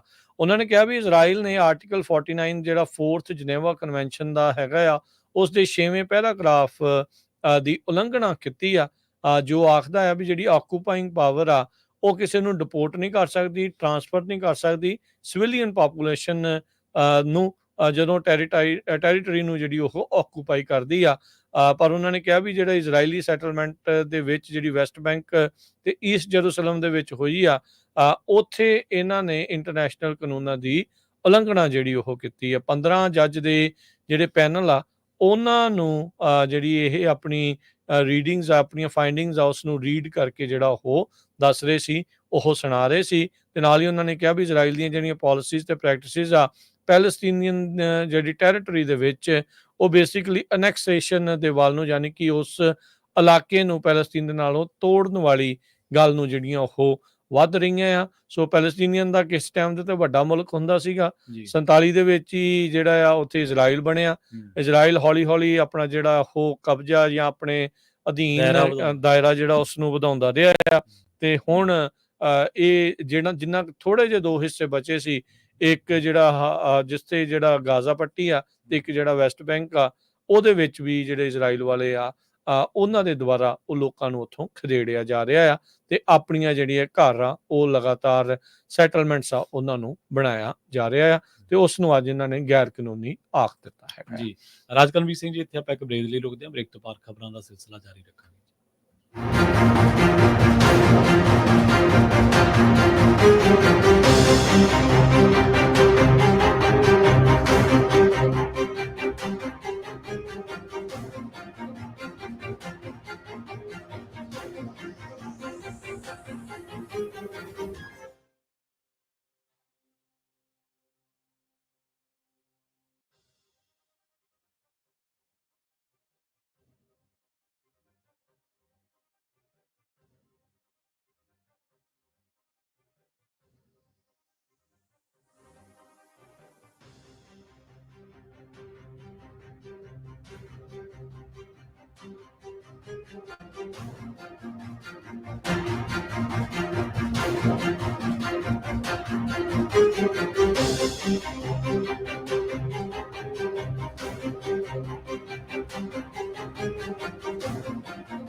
ਬ੍ਰੇਕ ਤੋਂ ਬਾਅਦ ਇੱਕ ਵਾਰ ਮੁੜ ਤੋਂ ਤੁਹਾਡਾ ਸਾਰਿਆਂ ਦਾ ਸਵਾਗਤ ਹੈ ਪ੍ਰੋਗਰਾਮ ਅਪਡੇਟ ਅਮਰੀਕਾ ਦੇ ਵਿੱਚ। ਤੁਸੀਂ ਜੁੜੇ ਹੋਏ ਹੋ ਪੰਜਾਬ ਰੇਡੀਓ ਐਸਏ ਦੇ ਨਾਲ ਤੇ ਇੱਕ ਵਾਰ ਮੁੜ ਤੋਂ ਜੁੜ ਚੁੱਕੇ ਨੇ ਰਾਜਕਰਨਵੀਰ ਸਿੰਘ ਜੀ। ਰਾਜਕਰਨਵੀਰ ਸਿੰਘ ਜੀ, ਬ੍ਰੇਕ ਤੋਂ ਬਾਅਦ ਸਵਾਗਤ ਹੈ ਜੀ। ਸਤਿ ਸ੍ਰੀ ਅਕਾਲ। ਧੰਨਵਾਦ ਪ੍ਰਵੀਨ ਜੀ, ਸਭ ਨੂੰ ਹੀ ਪਿਆਰ ਭਰੀ ਸਤਿ ਸ਼੍ਰੀ ਸਤਿ ਅਕਾਲ। ਸ੍ਰੀ ਅਕਾਲ। ਇਸ ਟਾਈਮ ਵੱਡੀ ਜਿਹੜੀ ਖਬਰ ਅਮਰੀਕਾ ਚੋਂ ਨਾਲ ਇਹ ਆ ਰਹੀ ਆ, ਮਾਈਕਰੋਸਾਫਟ ਦੀਆਂ ਬਹੁਤ ਵੱਡੀ ਜਿਹੜੀ ਆਊਟੇਜ ਹੋਈ ਆ ਜੀ ਉਸ ਦੇ ਚੱਲਦਿਆਂ 에ਅਰਲਾਈਨਸ ਮੈਡੀਕਲ ਸਿਸਟਮ ਜਿਹੜੇ ਆ ਉਹ ਠੱਪ ਹੋ ਗਏ ਆ, ਖਾਸ ਕਰਕੇ ਵਿੰਡੋਜ਼ ਦੇ ਯੂਜ਼ਰਸ ਦੇ ਲਈ। ਜੀ ਇਹ ਵੀ ਹੋ ਸਕਦਾ ਜਿਹੜੇ ਆ ਪ੍ਰਵੀਨ ਜੀ, ਵੀ ਆਪਾਂ ਵੀ ਹੁਣ ਵਿੰਡੋਜ਼ ਤੇ ਕੰਮ ਕਰਦੇ ਆ, ਹਾਂਜੀ ਇਹਦਾ ਅਸਰ ਸਾਡੇ ਤੱਕ ਵੀ ਜਿਹੜਾ ਉਹ ਪਹੁੰਚ ਪਹੁੰਚ ਸਕਦਾ ਆ। ਪਰ ਮੈਸਿਵ ਜਿਹੜੀ ਆਈਟੀ ਆਊਟੇਜ ਆ ਵਿੰਡੋ ਯੂਜ਼ਰ ਦੇ ਲਈ, ਉਹਦੇ ਨਾਲ ਬਹੁਤ ਹੀ ਜ਼ਿਆਦਾ ਅਹਿਮ ਸੰਵੇਦਨਸ਼ੀਲ ਕਹਿ ਸਕਦੇ ਆ ਵੀ ਜੀ ਬਿਲਕੁਲ। ਜਿਹੜਾ ਇਨਫਰਾਸਟ੍ਰਕਚਰ ਆ, ਢਾਂਚਾ ਆ, ਉਸ ਦੇ ਉੱਤੇ ਅਸਰ ਪਿਆ ਆ। ਅੱਜ ਜਦ ਤੜਕੇ ਹੀ ਸਵੇਰੇ ਉੱਠੇ ਤਾਂ ਪਹਿਲੀਆਂ ਨੋਟੀਫਿਕੇਸ਼ਨਾਂ ਦੇ ਵਿੱਚ ਇਹ ਸੀਗਾ ਵੀ ਆਈਟੀ ਆਊਟੇਜ ਦੇ ਕਰਕੇ 에ਅਰਪਲੇਨਸ ਜਿਹੜੇ ਉਹ ਥੱਲੇ ਲਾ ਲਏ ਗਏ ਆ ਤੇ ਗਰਾਊਂਡ ਕਰ ਦਿੱਤੀਆਂ ਗਈਆਂ ਸੀਗੀਆਂ ਉਸ ਟਾਈਮ ਦੇ ਉੱਤੇ ਫਲਾਈਟਸ। ਕਈ ਥਾਵਾਂ ਦੇ ਉੱਤੇ ਐਮਰਜੈਂਸੀ 911 ਸਿਸਟਮਸ ਵੀ ਠੱਪ ਜਿਹੜੇ ਉਹ ਹੋ ਗਏ। ਬਹੁਤ ਸਾਰੇ ਜਿਹੜੇ ਹੈਲਥ ਕੇਅਰ ਪ੍ਰੋਵਾਈਡਰਸ ਆ, ਉਹਨਾਂ ਨੇ ਕਿਹਾ ਆ ਵੀ ਇਸ ਦੇ ਨਾਲ ਹੁਣ ਕਾਫੀ ਜ਼ਿਆਦਾ ਡਿਲੇਜ਼ ਆ, ਉਹ ਤੁਹਾਨੂੰ ਜਿਹੜੇ ਉਹ ਦੇਖਣੇ ਪੈਣਗੇ। ਮਾਈਕਰੋਸਾਫਟ ਸਾਈਬਰ ਸਿਕਿਉਰਿਟੀ ਕੰਪਨੀ ਜਿਹੜੀ ਕਰਾਊਡ ਸਟ੍ਰਾਈਕ ਆ, ਉਹਨੇ ਜਿਹੜਾ ਉਹ ਕਿਹਾ ਆ ਵੀ ਇਸ ਦੇ ਵਿੱਚ ਜਿਹੜੇ ਮੇਨ ਇਸ਼ੂ ਸੀਗੇ, ਪ੍ਰੋਬਲਮ ਸੀ, ਉਹਨਾਂ ਨੂੰ ਅਸੀਂ ਫਿਕਸ ਤਕਰੀਬਨ ਕਰ ਦਿੱਤਾ ਆ। ਤੇ ਉਹਨਾਂ ਨੇ ਕਿਹਾ ਵੀ ਜਿਹੜਾ ਸੌਫਟਵੇਅਰ ਦਾ ਜਿਹੜਾ ਗਲਿਚ ਆਇਆ ਆ, ਇਹ ਮਤਲਬ ਉਹ ਮੰਨੇ ਨਹੀਂ ਆ, ਉਹਨਾਂ ਨੇ ਅੰਡਰਸਕੋਰ ਕਰਨ ਦੀ ਗੱਲ ਕੀਤੀ ਵੀ ਨਹੀਂ ਕੋਈ ਏਡੀ ਖਾਸ ਜਿਹੜੀ ਉਹ ਗੱਲ ਨਹੀਂ ਆ, ਪਰ ਇਸ ਤੇ ਬਹੁਤ ਜ਼ਿਆਦਾ ਰਿਪਲ ਇਫੈਕਟ ਦੁਨੀਆ ਭਰ ਦੇ ਵਿੱਚ ਜਿਹੜੇ ਉਹ ਦੇਖੇ ਗਏ ਆ। ਆਮ ਲੋਕਾਂ ਦੀ ਜਿਹੜੀ ਜੀਵਨ ਆ ਉਸ ਦੇ ਉੱਤੇ ਵੀ ਪ੍ਰਵੀਨ ਜੀ ਇਸ ਦਾ ਜਿਹੜਾ ਉਹ ਅਸਰ ਪਿਆ ਹੈਗਾ ਆ। ਕਰਾਊਡ ਸਟ੍ਰਾਈਕ ਦੇ ਜਿਹੜੇ CEO ਆ ਜਾਰਜ ਕਰਟਸ, ਉਹਨਾਂ ਨੇ ਕਿਹਾ ਵੀ ਇਹ ਸਿਕਿਉਰਿਟੀ ਇਨਸੀਡੈਂਟ ਨਹੀਂ ਸੀਗਾ, ਨਾ ਹੀ ਇਹ ਕੋਈ ਸਾਈਬਰ ਅਟੈਕ ਸੀਗਾ, ਬਲਕਿ ਇੱਕ ਟੈਕਨੀਕਲ ਇਸ਼ੂ ਜਿਹੜਾ ਹੋ ਰਿਹਾ ਹੈ। ਸੋ ਕਰਾਊਡ ਸਟ੍ਰਾਈਕ ਕੰਪਨੀ ਦੇ ਉੱਤੇ ਕਾਫੀ ਜ਼ਿਆਦਾ ਜਿਹੜੀ ਗਾਜ ਆ ਉਹ ਹੁਣ ਡਿੱਗ ਜਿਹੜੀ ਹੋ ਸਕਦੀ ਆ। ਸੋ ਕਹਿੰਦੇ ਵੀ ਹੁਣ ਜੇ ਤੁਹਾਡੀ 에ਅਰਲਾਈਨ ਇਸ ਦੇ ਨਾਲ ਇਫੈਕਟ ਹੋਈ ਆ ਤਾਂ ਤੁਸੀਂ ਕੀ ਕਰ ਸਕਦੇ ਆ। 3000 ਤੋਂ ਵੱਧ ਫਲਾਈਟਸ ਕੈਂਸਲ ਹੋਈਆਂ। 1800 ਤੋਂ ਉਹਨਾਂ ਦੇ ਵਿੱਚੋਂ ਜਿਹੜੀਆਂ ਆ ਉਹ ਫਲਾਈਟਸ ਆ ਆਪਰੇਟ ਜਿਹੜੀਆਂ ਉਹ ਕਰ ਰਹੀਆਂ ਸੀਗੀਆਂ ਇੰਨੀਆਂ ਆਊਟ USA ਦੇ ਵਿੱਚ। ਸੋ ਦੁਨੀਆ ਭਰ ਦੇ ਵਿੱਚ ਜਿਹੜੀਆਂ ਆ 27000 ਫਲਾਈਟਸ ਡਿਲੇ ਹੋ ਗਈਆਂ ਆ ਇਸ ਜਿਹੜੇ ਉਹ ਗਲਿਚ ਦੇ ਕਰਕੇ। ਉਹਨਾਂ ਦੇ ਵਿੱਚੋਂ ਜਿਹੜੀਆਂ 4700 ਫਲਾਈਟਸ ਆ ਉਹ ਅਮਰੀਕਾ ਚੋਂ ਜਾਂ ਆਉਣੀਆਂ ਸੀ ਤੇ ਜਾਂ ਜਿਹੜੀਆਂ ਉਹ ਜਾਣੀਆਂ ਸੀਗੀਆਂ। ਫਲਾਈਟਵੇਅਰ, ਡੈਲਟਾ, ਚਾਈਨਾ ਈਸਟਰਨ, ਯੂਨਾਈਟਿਡ, ਇਹ ਕਹਿੰਦੇ ਵੀ ਇਹਨਾਂ ਦੇ ਸਭ ਤੋਂ ਜ਼ਿਆਦਾ ਅਸਰ ਪਿਆ ਆ। ਸਭ ਤੋਂ ਵੱਧ ਡੈਲਟਾ ਦੇ ਉੱਤੇ ਅਸਰ ਪਿਆ। 913 ਜਿਹੜੀਆਂ ਡਿਲੇ ਹੋਈਆਂ, 631 ਜਿਹੜੀਆਂ ਉਹਨਾਂ ਦੀਆਂ ਕੈਂਸਲ ਹੋਈਆਂ। ਫਿਰ ਅਮਰੀਕਨ 에ਅਰਲਾਈਨਸ ਦੀਆਂ 334 ਕੈਂਸਲ ਹੋਈਆਂ ਤੇ 697 ਜਿਹੜੀਆਂ ਉਹਨਾਂ ਦੀਆਂ ਡਿਲੇ ਹੋਈਆਂ। ਇਸੇ ਤਰੀਕੇ ਦੇ ਨਾਲ ਯੂਨਾਈਟਿਡ ਦੀਆਂ 303 ਕੈਂਸਲ ਤੇ 854 ਜਿਹੜੀਆਂ ਆ ਉਹ ਡਿਲੇ ਹੋਈਆਂ ਆ। ਬਾਹਰਲੀਆਂ ਮੁਲਕਾਂ ਦੀਆਂ ਦੇ ਵਿੱਚ ਦੇਖਿਆ ਜਾਵੇ ਤਾਂ KLM ਦੀਆਂ 107 ਕੈਂਸਲ, 322 ਡਿਲੇ। ਟਰਕਿਸ਼ ਦੀਆਂ 91 ਜਿਹੜੀਆਂ ਆ ਉਹ ਕੈਂਸਲ ਤੇ 350 ਜਿਹੜੀਆਂ ਡਿਲੇ ਹੋਈਆਂ। Lufthansa, Spirit, Air China, Southwest, IndiGo, Ryanair, Eastern China Eastern, ਇਹਨਾਂ ਸਾਰਿਆਂ ਦੇ ਉੱਤੇ ਜਿਹੜਾ ਉਹ ਅਸਰ ਪਿਆ ਆ। ਕਹਿੰਦੇ ਹੋਇਆ ਕਿ ਜਦ ਇਹ ਅਚਾਨਕ ਜਿਹੜੇ ਆ ਵਿੰਡੋਜ਼ ਦੇ ਵਿੱਚ ਜਿਹੜੀ ਬਲੂ ਸਕਰੀਨ ਆਫ ਡੈਥ ਜਿਸ ਨੂੰ ਆਖਿਆ ਜਾਂਦਾ ਆ, ਉਹ ਸਾਰਿਆਂ ਦੇ ਕੰਪਿਊਟਰਸ ਦੇ ਉੱਤੇ ਜਿਹੜੀ ਉਹ ਆਉਣ ਜਿਹੜੀ ਉਹ ਲੱਗ ਪਈ, ਜਿਸ ਕਰਕੇ ਸਭ ਕੁਝ ਜਿਹੜਾ ਉਹ ਠੱਪ ਜਿਹੜਾ ਹੋ ਗਿਆ। ਵਰਜੀਨੀਆ ਦੇ ਗਵਰਨਰ ਗਲੈਨ ਯੰਕਿਨ, ਉਹਨਾਂ ਨੇ ਕਿਹਾ ਵੀ ਉੱਥੋਂ ਦੀ ਹੈਲਥ ਸੇਫਟੀ ਤੇ ਟਰਾਂਸਪੋਰਟੇਸ਼ਨਸ ਨੂੰ ਹੁਣ ਅਸੀਂ ਆਪਰੇਸ਼ਨਲ ਕਰ ਰਹੇ ਹਾਂ, ਜਿਸ ਦਾ ਕਾਫੀ ਵੱਡਾ ਜਿਹੜਾ ਉਹ ਅਸਰ ਪਿਆ ਸੀ। ਸਟੇਟ ਵਾਈਡ 911 ਸਿਸਟਮ ਕਹਿੰਦੇ ਆ ਵੀ ਉਹ ਠੱਪ ਇੱਕ ਟਾਈਮ ਦੇ ਉੱਤੇ ਹੋ ਗਿਆ ਸੀ, ਪਰ ਹੁਣ ਦੁਬਾਰਾ ਜਿਹੜਾ ਉਹ ਫੰਕਸ਼ਨ ਕਰਨ ਲੱਗ ਗਿਆ ਹੈ। ਜੀ ਬਿਲਕੁਲ। ਬਲੂ ਸਕਰੀਨ ਆਫ ਡੈਥ ਜਿਹੜਾ ਇੱਕ ਸੀਰੀਅਸ ਐਰਰ ਸਕਰੀਨ ਨੂੰ ਮੰਨਿਆ ਜਾਂਦਾ, ਜਿਹੜਾ ਕਿ ਵਿੰਡੋਜ਼ ਆਪਰੇਟਿੰਗ ਸਿਸਟਮ ਦੇ ਉੱਤੇ ਦਿਖਾਈ ਦਿੰਦੀ ਹੈ। ਇਹ ਕਹਿੰਦੇ ਅਜਿਹਾ ਉਦੋਂ ਹੁੰਦਾ ਜਦੋਂ ਕੋਈ ਸਿਸਟਮ ਕਿਸੇ ਸੀਰੀਅਸ ਇਸ਼ੂ ਦੇ ਕਰਕੇ ਕ੍ਰੈਸ਼ ਹੋ ਜਾਂਦਾ, ਮਤਲਬ ਉਹ ਕੰਮ ਕਰਨਾ ਬੰਦ ਕਰ ਦਿੰਦਾ। ਬਿਲਕੁਲ ਬੰਦ ਕਰ ਦਿੰਦਾ। ਤੇ ਜਿਹੜਾ ਇਹ ਵਿੰਡੋਜ਼ ਦੇ ਮਾਮਲੇ ਦੇ ਵਿੱਚ ਜਿਹੜੀ ਇਹਦੀ ਜ਼ਿਆਦਾ ਵਰਤੋਂ ਹੁੰਦੀ ਹੈ, ਉਹ ਮੰਨਿਆ ਜਾਂਦਾ ਵੀ 에ਅਰਲਾਈਨ ਜਿਹੜੀ ਇੰਡਸਟਰੀ ਹੈ, ਸ਼ਾਪਿੰਗ ਮਾਲਸ, ਬੈਂਕਿੰਗ, ਟਿਕਟ ਬੁਕਿੰਗ ਵਰਗੀਆਂ ਕਈ ਤਕਨੀਕੀ ਸਰਵਿਸਿਜ਼ ਜਿਹੜੀਆਂ ਜਿਹੜੇ ਪਲੇਟਫਾਰਮਸ ਨੇ ਇਹਨੂੰ ਵਰਤਦੇ ਨੇ। ਤੇ ਇਹਦੇ ਨਾਲ ਦੱਸਦੇ ਆ ਕਿ ਗੜਬੜੀ ਦਾ ਜਦੋਂ ਪਤਾ ਲੱਗਿਆ ਤੇ ਨਾਲ ਹੀ ਕਰਾਊਡ ਸਟ੍ਰਾਈਕ ਕੋਈ ਕੰਪਨੀ ਹੈ, ਇਹਨੇ ਇਸ ਅਪਡੇਟ ਨੂੰ ਆਪਣੀ ਵੈਬਸਾਈਟ ਤੋਂ ਹਟਾ ਲਿਆ ਸੀਗਾ। ਉਸ ਤੋਂ ਬਾਅਦ ਪਤਾ ਨਹੀਂ ਲੱਗਿਆ ਕਿ ਜਿਹੜੇ ਕੰਪਿਊਟਰ ਉੱਤੇ ਇਹਦਾ ਅਪਡੇਟ ਇੰਸਟਾਲ ਹੋ ਚੁੱਕਿਆ ਉਹਨੂੰ ਕਿਵੇਂ ਰੀਸਟੋਰ ਕੀਤਾ ਜਾਊਗਾ ਜਾਂ ਕਿਵੇਂ। ਬਹੁਤ ਵੱਡਾ ਇੱਕ ਆਈਟੀ ਦਾ ਇੱਕ ਵੱਡਾ ਆਊਟੇਜ ਇਹਨੂੰ ਕਿਹਾ ਜਾ ਰਿਹਾ ਦੁਨੀਆ ਭਰ ਦੇ ਵਿੱਚ। ਇਤਿਹਾਸ ਦੇ ਵਿੱਚ ਸਭ ਤੋਂ ਸਭ ਤੋਂ ਵੱਡਾ ਵੱਡਾ ਜਿਹੜਾ ਲਾਰਜੈਸਟ ਆਈਟੀ ਆਊਟੇਜ ਆ, ਹਾਂਜੀ ਤੇ ਦੁਨੀਆ ਜਿਹੜੀ ਆ ਇਸ ਦੇ ਨਾਲ ਪਿਛੜ ਕੇ ਜਿਹੜੀ ਹਾਂਜੀ ਉਹ ਰਹਿ ਤੇ ਗਈ ਆ। ਇਹੀ ਨਹੀਂ ਪ੍ਰਵੀਨ ਜੀ, ਇਸ ਦੇ ਨਾਲ ਬਹੁਤ ਸਾਰੇ ਬੈਂਕਾਂ ਦੇ ਉੱਤੇ ਇਹਦਾ ਅਸਰ ਪੈ ਗਿਆ। ਬਹੁਤ ਸਾਰੇ ਜਿਹੜੀਆਂ ਕ੍ਰੈਡਿਟ ਕਾਰਡ ਫਰਮਸ ਆ, ਹਾਂਜੀ ਫਾਈਨੈਂਸ਼ੀਅਲ ਐਕਸਪਰਟਸ ਆ, ਉਹ ਸਾਰੇ ਜਣੇ ਹੁਣ ਰਿਪੋਰਟ ਕਰ ਰਹੇ ਆ। ਇੱਥੋਂ ਤੱਕ ਕਿ ਸੈਨ ਫਰਾਂਸਿਸਕੋ ਦਾ ਜਿਹੜਾ ਬਹੁਤ ਵੱਡਾ NBC ਦਾ ਟੀਵੀ ਆ, ਹਾਂਜੀ ਉਹਨਾਂ ਨੂੰ YouTube ਤੇ ਜਾ ਕੇ ਦੱਸਣਾ ਪਿਆ ਵੀ ਬ੍ਰਿਟੇਨ ਦੇ ਸਾਡਾ ਵਿੱਚ ਵੀ ਏਦਾਂ ਹੀ ਹਾਂ ਵੀ ਇਸ ਤਰੀਕੇ ਦੇ ਨਾਲ ਇਹ ਚੀਜ਼ਾਂ ਜਿਹੜੀਆਂ ਉਹ ਕਰਨਾ ਵਾ। ਠੱਪ ਜਿਹੜੀ ਉਹ ਹੋ ਗਿਆ ਆ। ਹਾਂਜੀ ਸੋ ਅਸੀਂ ਸ਼ੁਕਰ ਕਰਦੇ ਹਾਂ ਵੀ ਸਾਡਾ ਬਚਾਅ ਹੋ ਗਿਆ, ਵੀ ਕਿਉਂਕਿ ਨਹੀਂ ਹੋ ਸਕਦਾ ਸੀ, ਕਿਉਂਕਿ ਵਿੰਡੋਜ਼ ਦੇ ਸਿਸਟਮ ਬਹੁਤ ਮੈਜੋਰਟੀ ਦੁਨੀਆ ਵਿੰਡੋਜ਼ ਦੇ ਜਿਹੜੇ ਸਿਸਟਮ ਆ ਉਹ ਜਿਹੜੇ ਉਹ ਯੂਜ਼ ਕਰਦੀ ਆ, ਤੇ ਉਹਦੇ ਤੇ ਅਸਰ ਜਿਹੜਾ ਦੇਖੋ ਕਿੱਡੇ ਵੱਡੇ ਪੱਧਰ ਦੇ ਉੱਤੇ ਪਿਆ। ਅੱਜ ਦੇ ਯੁੱਗ ਦੇ ਵਿੱਚ ਇੱਕ ਬਿੱਟ ਵੀ ਖੱਬਿਓਂ ਸੱਜੇ ਹੋ ਜਾਵੇ ਤਾਂ ਇਹ ਇਸ ਤਰੀਕੇ ਦੇ ਨਾਲ ਹੋ ਜਾਂਦਾ ਆ। ਟੈਕਨੋਲੋਜੀ ਦੇ ਜਿਹੜੇ ਐਰਰ ਆ ਉਹ ਆਉਣੇ ਸ਼ੁਰੂ ਹੋਏ ਤੇ ਉਸਨੇ ਦੁਨੀਆ ਦਾ ਕੰਮਕਾਜ ਹੀ ਇੱਕ ਹਿਸਾਬ ਦੇ ਨਾਲ ਠੱਪ ਕਰਕੇ ਜਿਹੜਾ ਉਹ ਰੱਖ ਦਿੱਤਾ ਹੈਗਾ। ਤੁਸੀਂ ਇਹ ਦੇਖੋ ਵੀ ਨਾ ਤੁਹਾਡੇ ਜਹਾਜ਼ ਚੱਲਦੇ ਆ, ਨਾ ਤੁਹਾਡਾ ਹਸਪਤਾਲ ਚੱਲ ਸਕਦਾ, ਨਾ ਤੁਹਾਡਾ ਟੀਵੀ ਚੱਲ ਸਕਦਾ, ਕੁਛ ਵੀ ਨਹੀਂ ਚੱਲਦਾ। ਅਮਰੀਕਾ, ਆਸਟ੍ਰੇਲੀਆ, ਜਰਮਨੀ, ਇੰਗਲੈਂਡ, ਇੱਥੇ ਸਭ ਤੋਂ ਜ਼ਿਆਦਾ 에ਅਰਲਾਈਨ ਜਿਹਦਾ ਸਿਸਟਮ ਜਾਂ ATM ਜਾਂ ਬੈਂਕਿੰਗ ਜਾਂ ਕਾਰਪੋਰੇਟ ਕੰਪਨੀਆਂ ਦਾ ਕੰਮਕਾਜ ਪ੍ਰਭਾਵਿਤ ਹੋਇਆ। ਬ੍ਰਿਟੇਨ ਦੇ ਵਿੱਚ ਜਿਵੇਂ ਤੁਸੀਂ NBC ਦਾ ਹਵਾਲਾ ਦਿੱਤਾ, ਬ੍ਰਿਟੇਨ ਦੇ ਵਿੱਚ ਵੀ ਟੀਵੀ ਸਰਵਿਸ ਬੰਦ ਹੋ ਗਈ ਸੀ। ਸੋ ਤਕਰੀਬਨ ਸਾਰੇ ਵੱਡੇ 에ਅਰਪੋਰਟਸ ਦੇ ਉੱਤੇ ਜੇ ਕੋਈ ਲੋਕ ਦੇਖੋ, ਅੱਜ ਤੁਸੀਂ ਆ ਜਾ ਰਹੇ ਆ ਰੈਡੀ ਰਹੋ ਡਿਲੇਸ ਦੇ ਲਈ। ਹੋ ਸਕਦਾ ਤੁਹਾਡੀ ਫਲਾਈਟ ਕੈਂਸਲ ਹੋਈ ਹੋਵੇ, ਚੈੱਕ ਕਰ ਲਓ ਇੱਕ ਵਾਰੀ, ਜਿਹੜਾ ਉਹ ਮੇਕ ਸ਼ੋਰ ਕਰ ਲਓ, ਚੈੱਕ ਕਰ ਲਓ। ਬਹੁਤ ਸਾਰੀ ਦੁਨੀਆ ਦੇ ਵੀਕਐਂਡ ਤੋਂ ਪਹਿਲਾਂ ਜਿਹੜੇ ਉਹਨਾਂ ਨੇ ਪਲਾਨ ਬਣਾਏ ਆ, ਸਾਰੇ ਉਹਦੇ ਵਿੱਚ ਉਥਲ ਪੁਥਲ ਜਿਹੜੀ ਉਹ ਆ ਗਈ ਹੈ, ਤੜਤਲੀ ਜਿਹੜੀ ਇੱਕ ਹਿਸਾਬ ਦੇ ਨਾਲ ਮੱਚ ਗਈ ਆ। ਹੁਣ ਜਿਹੜੇ ਕਰਾਊਡ ਸਟ੍ਰਾਈਕ ਦੇ CEO ਆ ਜਾਰਜ ਕੁਰਟਸ, ਮਾਫੀਆਂ ਤਾਂ ਮੰਗ ਰਹੇ ਆ ਵੀ ਗਲੋਬਲ ਆਊਟੇਜ ਦੇ ਉੱਤੇ। ਹੁਣ ਇਸ ਦੀ ਪੂਰੀ ਜਿਹੜੀ ਉਹ ਜਾਂਚ ਵੀ ਹੋਊਗੀ ਜੀ, ਇਹ ਕਿਹੜੇ ਕਾਰਨ ਕਰਕੇ ਏਡਾ ਵੱਡਾ ਜਿਹੜਾ ਉਹ ਐਰਰ ਆ ਉਹ ਸਿਸਟਮ ਦੇ ਵਿੱਚ ਜਿਹੜਾ ਉਹ ਪਹੁੰਚ ਗਿਆ। ਵਾਈਟ ਹਾਊਸ ਤੱਕ ਗੱਲ ਵੀ ਜਿਹੜੀ ਉਹ ਪਹੁੰਚੀ। ਪ੍ਰੈਜ਼ੀਡੈਂਟ ਬਾਈਡਨ ਨੂੰ ਵੀ ਕਹਿੰਦੇ ਵੀ ਬਰੀਫ ਕੀਤਾ ਗਿਆ ਵੀ ਜਿਹੜੀ ਕਰਾਊਡ ਸਟ੍ਰਾਈਕ ਦੀ ਜਿਹੜੀ ਆਊਟੇਜ ਆ ਉਸ ਦੇ ਨਾਲ। ਸੋ US ਦੇ ਜਿਹੜੇ ਹਸਪਤਾਲ ਆ ਉਹਨਾਂ ਨੂੰ ਹੁਣ ਸਿਰਫ ਨਾਨ ਅਰਜੈਂਟ ਵਿਜ਼ਿਟਸ ਦੇ ਉੱਤੇ ਪੁੱਟ ਕੀਤਾ ਗਿਆ ਆ। ਜਿਨ੍ਹਾਂ ਦੀਆਂ ਅੱਜ ਸਰਜਰੀਜ਼ ਹੋਣਗੀਆਂ ਉਹ ਵੀ ਕਈਆਂ ਦੀਆਂ ਜਿਹੜੀਆਂ ਉਹ ਡਿਲੇ ਇਸ ਦੇ ਵਿੱਚ ਹੋਣਗੀਆਂ। ਸਾਰਿਆਂ ਦੇ ਉੱਤੇ ਨਹੀਂ ਅਸਰ ਪਿਆ, ਪਰ ਕਾਫੀ ਥਾਵਾਂ ਦੇ ਉੱਤੇ ਜਿਹੜਾ ਇਸ ਦਾ ਅਸਰ ਜਿਹੜਾ ਉਹ ਪਿਆ ਆ। ਇਸ ਨੂੰ ਦੁਬਾਰਾ ਸਿਸਟਮ ਨੂੰ ਸੈੱਟ ਹੁੰਦਿਆਂ ਨੂੰ ਕਿੰਨਾ ਕੁ ਵਕਤ ਜਿਹੜਾ ਲੱਗੇਗਾ, ਇਹ ਜਿਹੜਾ ਉਹ ਟਾਈਮ ਦੇ ਵਿੱਚ ਪਤਾ ਲੱਗੂਗਾ। ਜਹਾਜ਼ ਦੇ ਨਾਲ ਰੇਲ ਤੇ ਬੱਸ ਸਿਸਟਮ ਦੇ ਉੱਤੇ ਵੀ ਪ੍ਰਵੀਨ ਜੀ ਅਸਰ ਜਿਹੜਾ ਉਹ ਦੱਸਿਆ ਜਾ ਰਿਹਾ ਆ। ਨਿਊਯਾਰਕ ਵਰਗੇ ਸ਼ਹਿਰ ਜਿੱਥੇ ਸਬਵੇਜ਼ ਜਿਹੜੀਆਂ ਚੱਲਦੀਆਂ ਆ, MTAs ਜਿਹੜੀਆਂ ਮੈਟਰੋਪੋਲੀਟਨ ਟਰਾਂਸਪੋਰਟੇਸ਼ਨ ਆ, ਉਹਨਾਂ ਸਾਰਿਆਂ ਦੇ ਉੱਤੇ ਵੀ ਕਹਿੰਦੇ ਆ ਵੀ ਉਹ ਅਸਰ ਪਿਆ ਆ। ਬਾਹਰਲੇ ਮੁਲਕਾਂ ਦੇ ਵਿੱਚ ਜਿੱਦਾਂ ਤੁਸੀਂ ਦੱਸਿਆ, ਜਿਹੜੀ ਨੈਸ਼ਨਲ ਹੈਲਥ ਸਰਵਿਸ ਆ ਬ੍ਰਿਟੇਨ ਦੀ, ਉਹਨਾਂ ਦਾ ਕੰਮਕਾਜ ਵੀ ਕਾਫੀ ਹੱਦ ਤੱਕ ਠੱਪ ਹੋ ਗਿਆ। ਤਸਵੀਰਾਂ ਤੁਸੀਂ ਦੇਖ ਸਕਦੇ ਆ ਵੀ 에ਅਰਪੋਰਟ ਇੱਕਦਮ ਜਿਹੜੇ ਉਹ ਭਰ ਗਏ, ਨਹੀਂ ਤਾਂ ਲੋਕਾਂ ਨੇ ਆਉਣਾ ਸੀ ਜਾਣਾ ਸੀ, ਤੇ ਲੋਕਾਂ ਦੀ ਜਿਹੜੀ ਉੱਥੇ ਇੱਕ ਹਿਸਾਬ ਦੇ ਨਾਲ ਪੂਰੀ ਤਰ੍ਹਾਂ ਜਿਹੜੀ ਉਹ ਬੱਸ ਹੋ ਗਈ। ਅਮਰੀਕਾ ਹੀ ਨਹੀਂ, ਹੋਰ ਬਹੁਤ ਸਾਰੇ ਜਿਹੜੇ ਇੰਟਰਨੈਸ਼ਨਲ 에ਅਰਪੋਰਟਸ ਦੇ ਵਿੱਚ ਵੀ ਇਹੀ ਕੁਛ ਹੋਇਆ। ਜੇ ਹੁਣ ਤੁਹਾਡੇ ਅੱਜ ਕਿਸੇ ਸੱਜਣ ਸਨੇਹੀ ਨੇ ਪਹੁੰਚਣਾ ਸੀਗਾ, ਉਹ ਹੋ ਸਕਦਾ ਵੀ ਰਸਤੇ ਦੇ ਵਿੱਚ ਕਿਤੇ ਫਸੇ ਹੋਣ।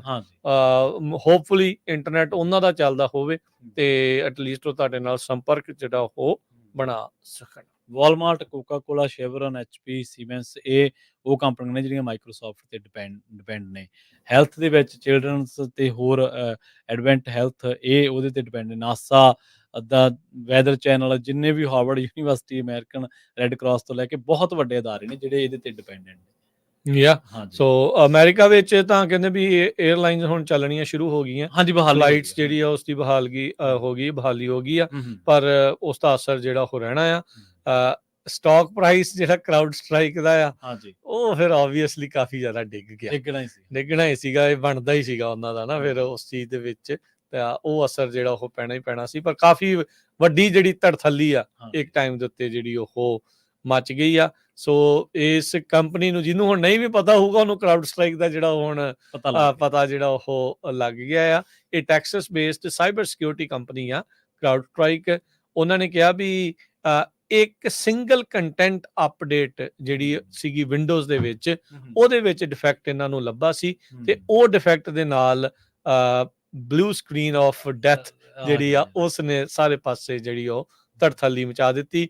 ਮਾਈਕਰੋਸਾਫਟ ਦੇ ਜਿਹੜੇ CEO ਸਤਿਆ ਨਡੇਲਾ, ਉਹਨਾਂ ਨੇ ਹੁਣ ਕੰਪਨੀ ਦੀ ਜਿਹੜੀ ਸਟੇਟਮੈਂਟ ਆ ਉਹ ਜਾਰੀ ਕਰਦੇ ਹੋਏ ਅੱਜ ਦੀ ਇਸ ਆਊਟੇਜ ਬਾਰੇ ਆਖਿਆ ਆ ਵੀ ਕਰਾਊਡ ਸਟ੍ਰਾਈਕ ਨੇ ਰਿਲੀਜ਼ ਕੀਤੀ ਸੀਗੀ ਅਪਡੇਟ, ਜਿਸ ਦੇ ਨਾਲ IT ਸਿਸਟਮਸ ਦੁਨੀਆ ਭਰ ਦੇ ਵਿੱਚ ਉਹਨਾਂ ਉੱਤੇ ਅਸਰ ਹੋਣਾ ਜਿਹੜਾ ਉਹ ਸ਼ੁਰੂ ਹੋ ਗਿਆ।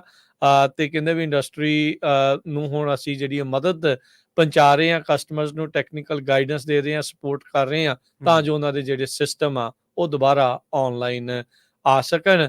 ਕਹਿੰਦੇ ਵੀ 2016 ਦੇ ਵਿੱਚ ਵੀ GOP ਦੀ ਕਨਵੈਨਸ਼ਨ ਤੋਂ ਬਾਅਦ ਦੇ ਵਿੱਚ, ਦੇਖੋ ਇਹ ਕੋਇਨਸੀਡੈਂਸ ਆ, 2016 ਦੀ GOP ਜਿਹੜੀ ਕਨਵੈਨਸ਼ਨ ਤੋਂ ਬਾਅਦ ਦੇ ਵਿੱਚ ਉਦੋਂ ਵੀ ਮੇਜਰ ਆਊਟੇਜ ਹੋਈ ਸੀ।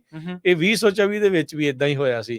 2016 ਸਭ ਨੂੰ ਪਤਾ ਕੌਣ ਜਿੱਤਿਆ ਸੀ ਤੇ 2024 ਚ ਵੀ ਕਹਿ ਨਹੀਂ ਸਕਦੇ ਵੀ ਹੁਣ ਕੀ ਜਿਹੜਾ ਬਣਦਾ। ਹੁਣ ਲੋਕਾਂ ਨੇ ਤਾਂ ਇੱਕ ਨਾ ਇੱਕ ਜਿਹੜੀ ਡਾਟ ਆ ਉਹ ਜੋੜ ਹੀ ਲੈਣੀ ਆ, ਇੱਕ ਜਮਾ ਇੱਕ ਜਿਹੜਾ ਉਹ ਕਰ ਹੀ ਲੈਣਾ ਹੁੰਦਾ ਆ।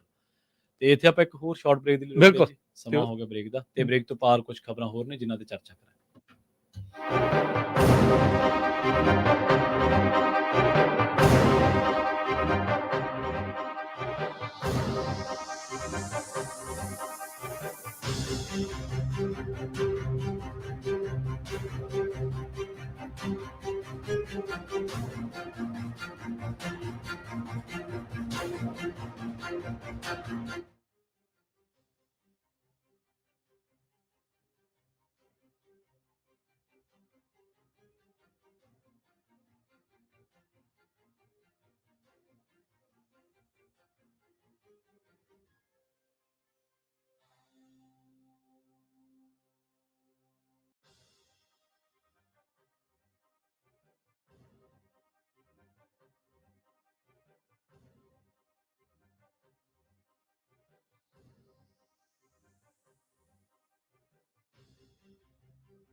ਬ੍ਰੇਕ ਤੋਂ ਬਾਅਦ ਇੱਕ ਵਾਰ ਮੁੜ ਤੋਂ ਤੁਹਾਡਾ ਸਾਰਿਆਂ ਦਾ ਸਵਾਗਤ ਹੈ ਪ੍ਰੋਗਰਾਮ ਅਪਡੇਟ ਅਮਰੀਕਾ ਦੇ ਵਿੱਚ। ਤੁਸੀਂ ਜੁੜੇ ਹੋਏ ਹੋ ਪੰਜਾਬੀ ਰੇਡੀਓ ਐਸਏ ਦੇ ਨਾਲ ਤੇ ਇੱਕ ਵਾਰ ਮੁੜ ਤੋਂ ਜੁੜ ਚੁੱਕੇ ਨੇ ਰਾਜਕਰਨਵੀਰ ਸਿੰਘ ਜੀ। ਰਾਜਕਰਨਵੀਰ ਸਿੰਘ ਜੀ, ਬ੍ਰੇਕ ਤੋਂ ਬਾਅਦ ਸਵਾਗਤ ਹੈ ਜੀ। ਸਤਿ ਸ਼੍ਰੀ ਅਕਾਲ।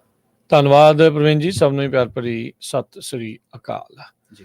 ਤੇ ਅਗਲੀਆਂ ਜਿਹੜੀਆਂ ਖਬਰਾਂ ਦੇ ਵਿੱਚ ਗੱਲ ਕਰਦੇ ਜਾਈਏ ਤਾਂ ਹੁਣੇ ਖਬਰ ਆ ਰਹੀ ਹੈ 4 ਹੋਰ ਲਾਅ ਮੇਕਰਸ ਨੇ ਪ੍ਰੈਜ਼ੀਡੈਂਟ ਬਾਈਡਨ ਨੂੰ ਲਾਂਭੇ ਹੋਣ ਦੇ ਲਈ ਆਖ ਦਿੱਤਾ ਆ ਤੇ ਕਹਿੰਦੇ ਵੀ ਖਾਸੇ ਗੁੱਸੇ 'ਚ ਨੇ ਇਸ ਟਾਈਮ ਬਾਈਡਨ ਹੁਣੀ ਵੀ ਯਾਰ ਧੱਕਾ ਕਰਤਾ ਤੁਸੀਂ ਮੇਰੇ ਨਾਲ। ਪਰ ਇਹ ਹੁਣ ਦੇਖੋ ਡੈਮੋਕ੍ਰੇਟਸ ਦੇ ਹਾਲਾਤ ਲਈ ਲਗਾਤਾਰ ਉਲਟ ਹੁੰਦੇ ਜਾ ਰਹੇ ਨੇ ਬਾਈਡਨ। ਨਹੀਂ, ਉਹ ਹਾਲਾਤ ਆ ਜੀ, ਉਹਨਾਂ ਨੂੰ ਕਹਿ ਸਕਦੇ ਵੀ ਗੁੱਠੇ ਲਾਤਾ ਹਾਂ ਤੇ ਹੁਣ ਬੈਗ ਪੈਕ ਹੋਊਗਾ ਹੀ ਹੋਊਗਾ। ਹੋਊਗਾ ਹੀ। ਹੁਣ ਨਹੀਂ ਲੱਗਦਾ ਨਹੀਂ ਵੀ ਲਗਭਗ ਇੱਥੋਂ ਦੀ ਤੈਅ। ਇੱਥੋਂ ਕੋਈ ਮੋੜਾ ਜਿਹੜਾ ਉਹ ਕੱਟ ਸਕਣਗੇ ਕਿਉਂਕਿ ਸਿਹਤ ਨੂੰ ਲੈ ਕੇ ਜਿਹੜੀਆਂ ਚਰਚਾਵਾਂ ਸਾਰਿਆਂ ਦੇ ਵਿੱਚ ਹੈਗੀਆਂ ਹੀ ਆ। ਜੀ। ਟਰੰਪ ਹੁਣਾਂ ਦਾ ਇਸ ਟਾਈਮ ਜਿਹੜਾ ਕੈਂਪੇਨ ਆ ਉਹ ਸਿਖਰ ਤੇ ਆ ਤੇ ਬਾਈਡਨ ਹੁਣੀ ਉਹਨਾਂ ਨੂੰ ਜਿਹੜਾ ਕਹਿ ਸਕਦੇ ਆ ਵੀ ਟੱਕਰ ਨਹੀਂ ਦੇ ਪਾ ਰਹੇ ਤੇ ਡੈਮੋਕ੍ਰੇਟਸ ਨੂੰ ਇਹ ਖਤਰਾ ਆ ਵੀ ਉਹ ਕੱਲੀ ਪ੍ਰੈਜ਼ੀਡੈਂਸੀ ਹੋਈ ਨਹੀਂ, ਹਾਊਸ ਦੇ ਨਾਲ ਤੇ ਸੈਨੇਟ ਤਿੰਨੇ ਚੀਜ਼ਾਂ ਜਿਹੜੀਆਂ ਉਹ ਹਾਰ ਸਕਦੇ ਆ ਤੇ ਉਹ ਉਹਨਾਂ ਦੇ ਲਈ ਖਾਸੀ ਜਿਹੜੀ ਇੱਕ ਨੁਕਸਾਨ ਦੀ ਚੀਜ਼ ਹੋਊਗੀ। ਸਾਰੇ ਜਿਹੜੇ ਸਾਰਿਆਂ ਨੂੰ ਦੇਖੀ ਰਿਹਾ ਕੰਨ ਤੇ ਲਿਖਿਆ ਪੜ੍ਹ ਲੈਣਾ ਚਾਹੀਦਾ, ਕਿਹਾ ਤੇ ਇਦਾਂ ਹੀ ਜਾਂਦਾ ਆ, ਪਰ ਇਹ ਹੁਣ ਪੜ੍ਹ ਰਹੇ ਆ ਜਾਂ ਨਹੀਂ ਪੜ੍ਹ ਰਹੇ ਇਹ ਦੇਖਣ ਵਾਲੀ ਗੱਲ ਆ। ਪਰ ਹੁਣ ਕਹਿੰਦੇ ਵੀ ਪਰਿਵਾਰ ਵਾਲੇ ਪਹਿਲਾਂ ਵੀ ਜਿੱਦਾਂ ਰਿਪੋਰਟ ਕੀਤਾ ਸੀ ਵੀ ਪਰਿਵਾਰ ਵਾਲੇ ਹੁਣ ਡਿਸਕਸ ਕਰ ਰਹੇ ਆ ਵੀ ਐਗਜ਼ਿਟ ਪਲਾਨ ਇਹਨਾਂ ਦਾ ਕੀ ਜਿਹੜਾ ਉਹ ਹੋ ਸਕਦਾ ਆ। ਸੋ ਕਈ ਜਿਹੜੇ ਕਾਰਟੂਨਸ ਵਾਲਿਆਂ ਨੇ ਵੀ ਪ੍ਰੈਡਿਕਟ ਕੀਤਾ ਸੀ, ਸਿਮਪਸਨ ਬਹੁਤ ਜ਼ਿਆਦਾ ਫਿਊਚਰ ਪ੍ਰੈਡਿਕਟ ਜਿਹੜਾ ਉਹ ਕਰਦਾ ਰਿਹਾ, ਕਹਿੰਦੇ ਵੀ ਬਿਮਾਰ ਹੋਣਗੇ ਤੇ ਇਸ ਟਾਈਮ ਕੋਵਿਡ ਹੋ ਹਟਿਆ ਆ ਤੇ ਸੋ ਯੂ ਨੈਵਰ ਨੋ। ਉਸ ਤੋਂ ਬਾਅਦ ਦੇ ਵਿੱਚ ਜਿਹੜਾ ਉਹ ਦੇਖਦੇ ਆ ਅੱਗੇ ਹੁਣ ਕਿਸ ਪਾਸੇ ਵੱਲ ਨੂੰ ਬਣਦਾ ਆ। ਮੇਨ ਹੁਣ ਮੁੱਦਾ ਇਹੀ ਰਹੂਗਾ ਵੀ ਆਊਗਾ ਕੌਣ। ਕਮਲਾ ਹੈਰਿਸ ਦੇ ਜਿਹੜੇ ਪੋਲੀਟੀਕਲ ਰੈਕਰਡ ਆ ਉਹ ਪੁੱਲ ਹੋਣੇ ਸ਼ੁਰੂ ਹੋ ਗਏ ਆ ਵੀ ਉਹ ਕਿੱਦਾਂ ਸੀ, ਕਿਵੇਂ ਸੀ, ਆਪਣੇ ਕਿੱਦਾਂ ਦੀਆਂ ਨੀਤੀਆਂ ਜਿਹੜੀਆਂ ਜਦੋਂ ਇੱਥੇ ਅਟਾਰਨੀ ਜਨਰਲ ਰਹੀ ਆ ਫਿਰ ਸੈਨੇਟਰ ਰਹੀ ਆ ਵੀ ਉਹ ਕਿੱਦਾਂ ਜਿਹੜੇ ਉਹਦਾ ਰਿਹਾ ਆ ਉਹ ਓਵਰਆਲ ਜਿਹੜਾ ਇਤਿਹਾਸ ਉਹ ਹੁਣ ਦੇਖਿਆ ਜਾਊਗਾ। ਜਾਂ ਜਿੱਦਾਂ ਮੈਂ ਪਹਿਲਾਂ ਗੱਲ ਕੀਤੀ ਵੀ ਇਹਦੇ ਉੱਤੋਂ ਦੀ ਵਲ ਕੇ ਜਿਹੜਾ ਉਹ ਕੋਈ ਹੋਰ ਆ ਸਕਦਾ ਹੈ। ਪਰ ਤੁਸੀਂ ਦੇਖੋ ਟਰੰਪ ਦੀ ਕੈਂਪੇਨ ਦੇ ਵਿੱਚ ਪਹਿਲਾਂ ਹਿਲਰੀ ਕਲਿੰਟਨ ਸੀਗੇ ਜਦੋਂ ਪਹਿਲਾਂ 16 ਦੇ ਵਿੱਚ ਉਸ ਤੋਂ ਬਾਅਦ ਜੋ ਬਾਈਡਨ ਤੇ ਫਿਰ ਜੇ ਕਮਲਾ ਹੈਰਿਸ ਆਉਂਦੇ ਨੇ ਤਾਂ ਫਿਰ ਇੱਕ ਬੀਬੀ ਨਾਲ ਮੁਕਾਬਲਾ ਹੋਣਾ। ਹਾਂ, ਬੀਬੀਆਂ ਤਾਂ ਸ਼ਾਇਦ ਜਿੱਤ ਜਾਂਦੇ ਆ। ਹਾਂ, ਬੀਬੀਆਂ ਤਾਂ ਸ਼ਾਇਦ ਜਿੱਤ ਜਾਂਦੇ ਆ। ਇਹ ਦੇਖੋ ਰਿਕਾਰਡ ਤਾਂ ਇਹੀ ਕਹਿੰਦਾ। 24 ਦੀਆਂ ਹੁਣ ਇਲੈਕਸ਼ਨਾਂ ਦਾ ਇੰਤਜ਼ਾਰ ਕਰਨਾ ਪਊਗਾ ਵੀ ਕੀ ਜਿਹੜਾ ਇਸ ਦੇ ਵਿੱਚ ਜਿਹੜਾ ਉਹ ਬਣਦਾ ਹੈਗਾ ਆ। ਹਾਂਜੀ ਬਿਲਕੁਲ, ਪਰ ਚੋਣਾਂ ਦੇ ਵਿੱਚ ਲੋਕਾਂ ਦੀ ਦਿਲਚਸਪੀ ਹੁੰਦੀ ਹੈ ਖੈਰ ਵੈਸੇ ਤਾਂ, ਪਰ ਇਸ ਵਾਰੀ ਥੋੜਾ ਜਿਹਾ ਮੰਦੇ ਨੂੰ ਲੈ ਕੇ ਜ਼ਿਆਦਾ ਹੈ ਕਿ ਕੀ ਬਣਦਾ ਕਿਵੇਂ ਹੈ, ਕਿਉਂਕਿ ਪਾਲਿਸੀ ਦੋਨੋਂ ਪਾਰਟੀਆਂ ਦੀਆਂ ਅਲੱਗ-ਅਲੱਗ ਨੇ ਤਾਂ ਕਈ ਰਾਹਤ ਦੀ ਉਮੀਦ ਵਾਂਗੂ ਵੀ ਦੇਖਦੇ ਨੇ ਤੇ ਕਈ ਆਪਣੀ ਪ੍ਰੈਡਿਕਸ਼ਨਸ ਕਰਦੇ ਨੇ ਜੀ। ਤੇ ਫੈਡ ਦੀ ਗੱਲ ਇੱਕ ਵਾਰੀ ਫੇਰ ਕਰ ਲਈਏ। ਲਗਾਤਾਰ ਜਿਹੜੀਆਂ ਫੈਡ ਦੀ ਚਰਚਾਵਾਂ ਜਿਹੜੀਆਂ ਉਹ ਇਸ ਟਾਈਮ ਆ ਰਹੀਆਂ ਆ। ਨਿਊਯਾਰਕ ਦੇ ਫੈਡਰਲ ਰਿਜ਼ਰਵ ਦੇ ਬੈਂਕ ਦੇ ਜਿਹੜੇ ਪ੍ਰੈਜ਼ੀਡੈਂਟ ਨੇ ਜੌਨ ਵਿਲੀਅਮਸ, ਉਹ ਨਿਊਯਾਰਕ ਦੇ ਵਿੱਚ ਬੋਲਦੇ ਹੋਏ ਉਹਨਾਂ ਨੇ ਇਹੀ ਕਿਹਾ ਵੀ ਉਹ ਜਿਹੜਾ ਡਾਟਾ ਲਗਾਤਾਰ ਦੇਖ ਰਹੇ ਆ ਵੀ ਐਂਡ ਆਫ ਦਾ ਸਮਰ ਰੇਟ ਕੱਟ ਠੀਕ ਹੈ ਆ ਹੁਣ ਜਾਂਦੀ ਗਰਮੀਆਂ ਦੇ ਐਂਡ ਤੱਕ ਲੱਗਦਾ ਹੈ ਵੀ ਇੰਟਰਸਟ ਰੇਟ ਕੱਟਸ ਲੱਗ ਦੀ ਸਕਦਾ। ਖਬਰ ਜਿਹੜੀ ਆ ਉਹ ਆਵੇਗੀ। ਇਹ 3 ਦਿਨ ਹੋ ਗਏ ਲਗਾਤਾਰ ਜਿਹੜੇ ਜਰੋਮ ਪਾਵਲ ਤੋਂ ਸ਼ੁਰੂ ਹੋ ਕੇ ਵੱਖ-ਵੱਖ ਹੋਰ ਫੈਡ ਦੇ ਰਿਜ਼ਰਵ ਦੇ ਜਿਹੜੇ ਪ੍ਰੈਜ਼ੀਡੈਂਟਸ ਨੇ ਉਹਨਾਂ ਨੇ ਇਸ ਤਰੀਕੇ ਦੇ ਨਾਲ ਜਿਹੜਾ ਉਹ ਬਿਆਨ ਦਿੱਤਾ ਆ। ਸਤੰਬਰ 17-18 ਦੇ ਵਿੱਚ ਜਿਹੜੀ ਮੀਟਿੰਗ ਹੋਣੀ ਆ ਹਾਂਜੀ। ਫੈਡ ਦੀ, ਉਸ ਦੇ ਦੌਰਾਨ ਕਹਿੰਦੇ ਵੀ ਸ਼ਾਇਦ ਪਹਿਲਾ ਜਿਹੜਾ ਆ ਉਹ ਇੰਟਰਸਟ ਰੇਟ ਕੱਟ ਆਊਗਾ। ਮੈਂ ਪਹਿਲਾਂ ਵੀ ਜਿੱਦਾਂ ਕਿਹਾ ਸੀਗਾ 1/4% ਤੋਂ 3/4% ਦੇ ਦਰਮਿਆਨ ਹੋ ਸਕਦਾ। ਮੈਕਸਿਮਮ ਤੋਂ ਮੈਕਸਿਮਮ ਮੈਨੂੰ ਲੱਗਦਾ ਵੀ 0.5% ਉਹ ਵੀ ਜ਼ਿਆਦਾ ਮੈਂ ਕਹਿ ਰਿਹਾ, ਅੱਧੇ ਕੁ % ਤੱਕ ਜਿਹੜਾ ਇੰਟਰਸਟ ਰੇਟ ਕੱਟ ਹੋਊਗਾ। ਪਰ ਜੇ ਉੱਦਾਂ ਦੇਖਿਆ ਜਾਵੇ ਹਿਸਟੋਰੀਕਲੀ ਤਾਂ 1/4% ਇੰਟਰਸਟ ਰੇਟ ਕੱਟ ਕਰਕੇ ਹੀ ਜਿਹੜੀ ਸ਼ੁਰੂਆਤ ਜਿਹੜੀ ਉਹ ਕਰ ਸਕਦੇ ਆ, ਕਿਉਂਕਿ ਜਦੋਂ ਇਹਨਾਂ ਨੇ ਵਧਾਉਣੇ ਸ਼ੁਰੂ ਕੀਤੇ ਸੀ ਉਹ ਵੀ ਕੁਆਟਰ ਕਰਕੇ ਸ਼ੁਰੂ ਕੀਤੇ ਸੀ, ਫਿਰ ਅੱਧਾ ਵੀ ਵਿੱਚ ਚਲੇ ਗਏ, ਫਿਰ ਕੁਆਟਰ ਚੱਕੀ ਗਏ ਫੱਟੇ, ਫਿਰ ਕਾਫੀ ਏਰੀਏ ਜਿਹੜੇ 0.5% 1/4% ਜਿਹੜਾ ਆ ਉਹ ਕਰਦੇ ਰਹੇ ਆ। ਸੋ ਫੈਡ ਐਕਸਪੈਕਟ ਕਰ ਰਿਹਾ ਵੀ ਉਹ ਆਪਣਾ ਬੈਂਚਮਾਰਕ ਇੰਟਰਸਟ ਰੇਟ ਦੇ ਕੱਟਸ ਨੂੰ ਜਿਹੜਾ ਜੁਲਾਈ ਦੇ ਐਂਡ ਦੇ ਵਿੱਚ ਮੀਟਿੰਗ ਹੋਣੀ ਆ ਉਹ 5.25 ਤੋਂ 5.5 ਦੇ ਵਿੱਚ ਜੋ ਚੱਲ ਰਿਹਾ ਆ ਉਹਦੇ ਵਿੱਚ ਹੀ ਰੱਖਣਗੇ। ਤੇ ਉਸ ਤੋਂ ਬਾਅਦ ਦੇ ਵਿੱਚ ਹੁਣ ਜਿਹੜੀ ਸਤੰਬਰ 'ਚ ਮੀਟਿੰਗ ਆਉਣੀ ਆ ਉਸ ਦੌਰਾਨ ਜਿਹੜਾ ਪਹਿਲਾ ਇੰਟਰਸਟ ਰੇਟ ਕੱਟ ਆ ਉਹ ਕੀਤਾ ਜਿਹੜਾ ਉਹ ਜਾ ਸਕਦਾ ਹੈਗਾ ਆ। ਸੋ 7 ਹਫ਼ਤੇ ਦਾ ਗੈਪ ਹੋਣਾ ਆ ਇਹਨਾਂ ਦੋਨਾਂ ਮੀਟਿੰਗਸ ਦੇ ਦਰਮਿਆਨ। ਸਿਰਫ ਅਗਸਤ ਦਾ ਮਹੀਨਾ ਹੀ ਅਜਿਹਾ ਜਿਹਦੇ ਵਿੱਚ ਇਹਨਾਂ ਦੀ ਮੀਟਿੰਗ ਨਹੀਂ ਹੋਣੀ ਹੈਗੀ। ਜੀ ਬਿਲਕੁਲ। ਸੋ ਰਾਜਕਰਮਵੀਰ ਸਿੰਘ ਜੀ, ਆਪਣਾ ਜਿਹੜਾ ਸਮਾਂ ਉਹ ਖਬਰਾਂ ਦਾ ਉਹ ਵੀ ਸਮਾਪਤੀ ਵਾਲਾ ਜੀ, ਤੇ ਹੁਣ ਅੱਗੇ ਮੱਲੀ ਸਾਹਿਬ ਆ ਰਹੇ ਨੇ ਹਨੇਰੀਆਂ ਲੈ ਕੇ। ਹਾਂਜੀ, ਪ੍ਰੋਗਰਾਮ ਮੈਂ ਆਵਾਂਗਾ ਨਾਲ ਹਨੇਰੀਆਂ ਦੇ ਮਸੂਦ ਮੱਲੀ ਹੁਣਾਂ ਦੇ ਨਾਲ ਜਿਹੜਾ ਉਹ ਆਵੇਗਾ। ਤੇ ਬਾਕੀ ਜਿੱਦਾਂ ਆਪਾਂ ਪਹਿਲਾਂ ਵੀ ਦੱਸ ਚੁੱਕੇ ਹਾਂ, ਦੱਸ ਰਹੇ ਹਾਂ, ਪੰਜਾਬੀ ਰੇਡੀਓ USA ਨੂੰ ਵੀ ਚੱਲਦਿਆਂ ਨੂੰ 14ਵਾਂ ਸਾਲ ਜਿਹੜਾ ਇਹ ਪੂਰਾ ਹੋ ਗਿਆ ਆ। ਸੋ ਉਸ ਦੀ ਜਿਹੜੀ ਗੱਲਬਾਤ, ਉਸ ਦੀ ਜਿਹੜੀਆਂ ਖੁਸ਼ੀਆਂ ਤੁਹਾਡੇ ਸਾਰਿਆਂ ਦੇ ਨਾਲ ਅਸੀਂ ਸਾਂਝ ਆਉਂਦੇ ਜਿਹੜੇ ਸੋਮਵਾਰ ਨੂੰ ਜਿਹੜੀ ਉਹ ਪਾਵਾਂਗੇ। ਤੁਸੀਂ ਵੀ ਆਪਣੇ ਵਿਚਾਰ, ਆਪਣੀ ਗੱਲਬਾਤ ਆ ਉਹ ਜਿਹੜੀ ਆ ਉਹ ਜ਼ਰੂਰ ਰੱਖਿਓ। ਤੁਹਾਡੇ ਨਾਲ ਜਿਹੜੀਆਂ ਖੁੱਲ੍ਹ ਕੇ ਆਪਾਂ ਗੱਲਾਂ ਬਾਤਾਂ ਵੀ ਜਿਹੜੀਆਂ ਕਰਾਂਗੇ, ਤੇ ਕਿੱਦਾਂ ਲੱਗ ਰਹੇ ਆ, ਕਿੱਦਾਂ ਆ, ਕਿਵੇਂ ਆ, ਉਹ ਜ਼ਰੂਰ ਜਿਹੜਾ ਉਹ ਤੁਸੀਂ ਦੱਸਦੇ ਜਿਹੜਾ ਉਹ ਰਹਿਣਾ। ਅੱਜ ਮੈਨੂੰ ਤਾਂ ਇੱਦਾਂ ਲੱਗ ਰਿਹਾ ਵੀ ਅਜੇ 2-3 ਸਾਲ ਪਹਿਲਾਂ ਦੀ ਉਹੀ ਗੱਲ ਆ ਜਦੋਂ 10ਵੀਂ ਵਰ੍ਹੇਗੰਢ ਆਪਾਂ ਮਨਾ ਰਹੇ ਸੀ, ਤੇ ਆਪਾਂ ਕਿੱਦਾਂ ਉਸ ਤੋਂ ਬਾਅਦ ਦੇ ਵਿੱਚ 4 ਸਾਲ ਹੋਰ ਗੁਜ਼ਰ ਗਏ ਆ, ਪਤਾ ਨਹੀਂ ਲੱਗ ਰਿਹਾ। ਜਦੋਂ ਕੰਮ ਕਰਦੇ ਬੰਦਾ ਇੰਜੋਏ ਕਰ ਰਿਹਾ ਹੁੰਦਾ ਤਾਂ ਫਿਰ ਸਮਾਂ ਕਦੋਂ ਨਿਕਲ ਜਾਂਦਾ ਪਤਾ ਨਹੀਂ ਲੱਗਦਾ। ਤੇ ਤੁਹਾਡੇ ਸਾਰਿਆਂ ਦੀਆਂ ਦੁਆਵਾਂ, ਆਸ਼ੀਰਵਾਦ ਦੇ ਨਾਲ ਇਹ ਬਹੁਤ ਹੀ ਸੁਖਾਲੇ ਮਾਹੌਲ ਦੇ ਵਿੱਚ, ਸੁਖਾਵੇਂ ਮਾਹੌਲ ਦੇ ਵਿੱਚ ਇਹ ਸਮਾਂ ਬੀਤ ਰਿਹਾ। ਇਸ ਦੇ ਲਈ ਤੁਹਾਡਾ ਸਾਰਿਆਂ ਦਾ, ਸੁਣਨ ਵਾਲਿਆਂ ਦਾ ਵੀ, ਦੇਖਣ ਵਾਲਿਆਂ ਦਾ ਵੀ ਬਹੁਤ-ਬਹੁਤ ਧੰਨਵਾਦ ਕਰਦੇ ਹਾਂ। ਤੇ ਪਰ ਸੋਮਵਾਰ ਨੂੰ ਜਿਹੜੀ ਆ 14ਵੀਂ ਵਰ੍ਹੇਗੰਢ ਆ ਪੰਜਾਬੀ ਰੇਡੀਓ USA ਆ ਉਸ ਨੂੰ ਸੈਲੀਬ੍ਰੇਟ ਕਰੇਗਾ। ਤੇ ਆਪਾਂ ਲੈਂਦੇ ਹਾਂ ਜੀ ਹੁਣ ਇਜਾਜ਼ਤ। ਸਭ ਨੂੰ ਪਿਆਰ ਭਰੀ ਸਤਿ ਸ੍ਰੀ ਅਕਾਲ।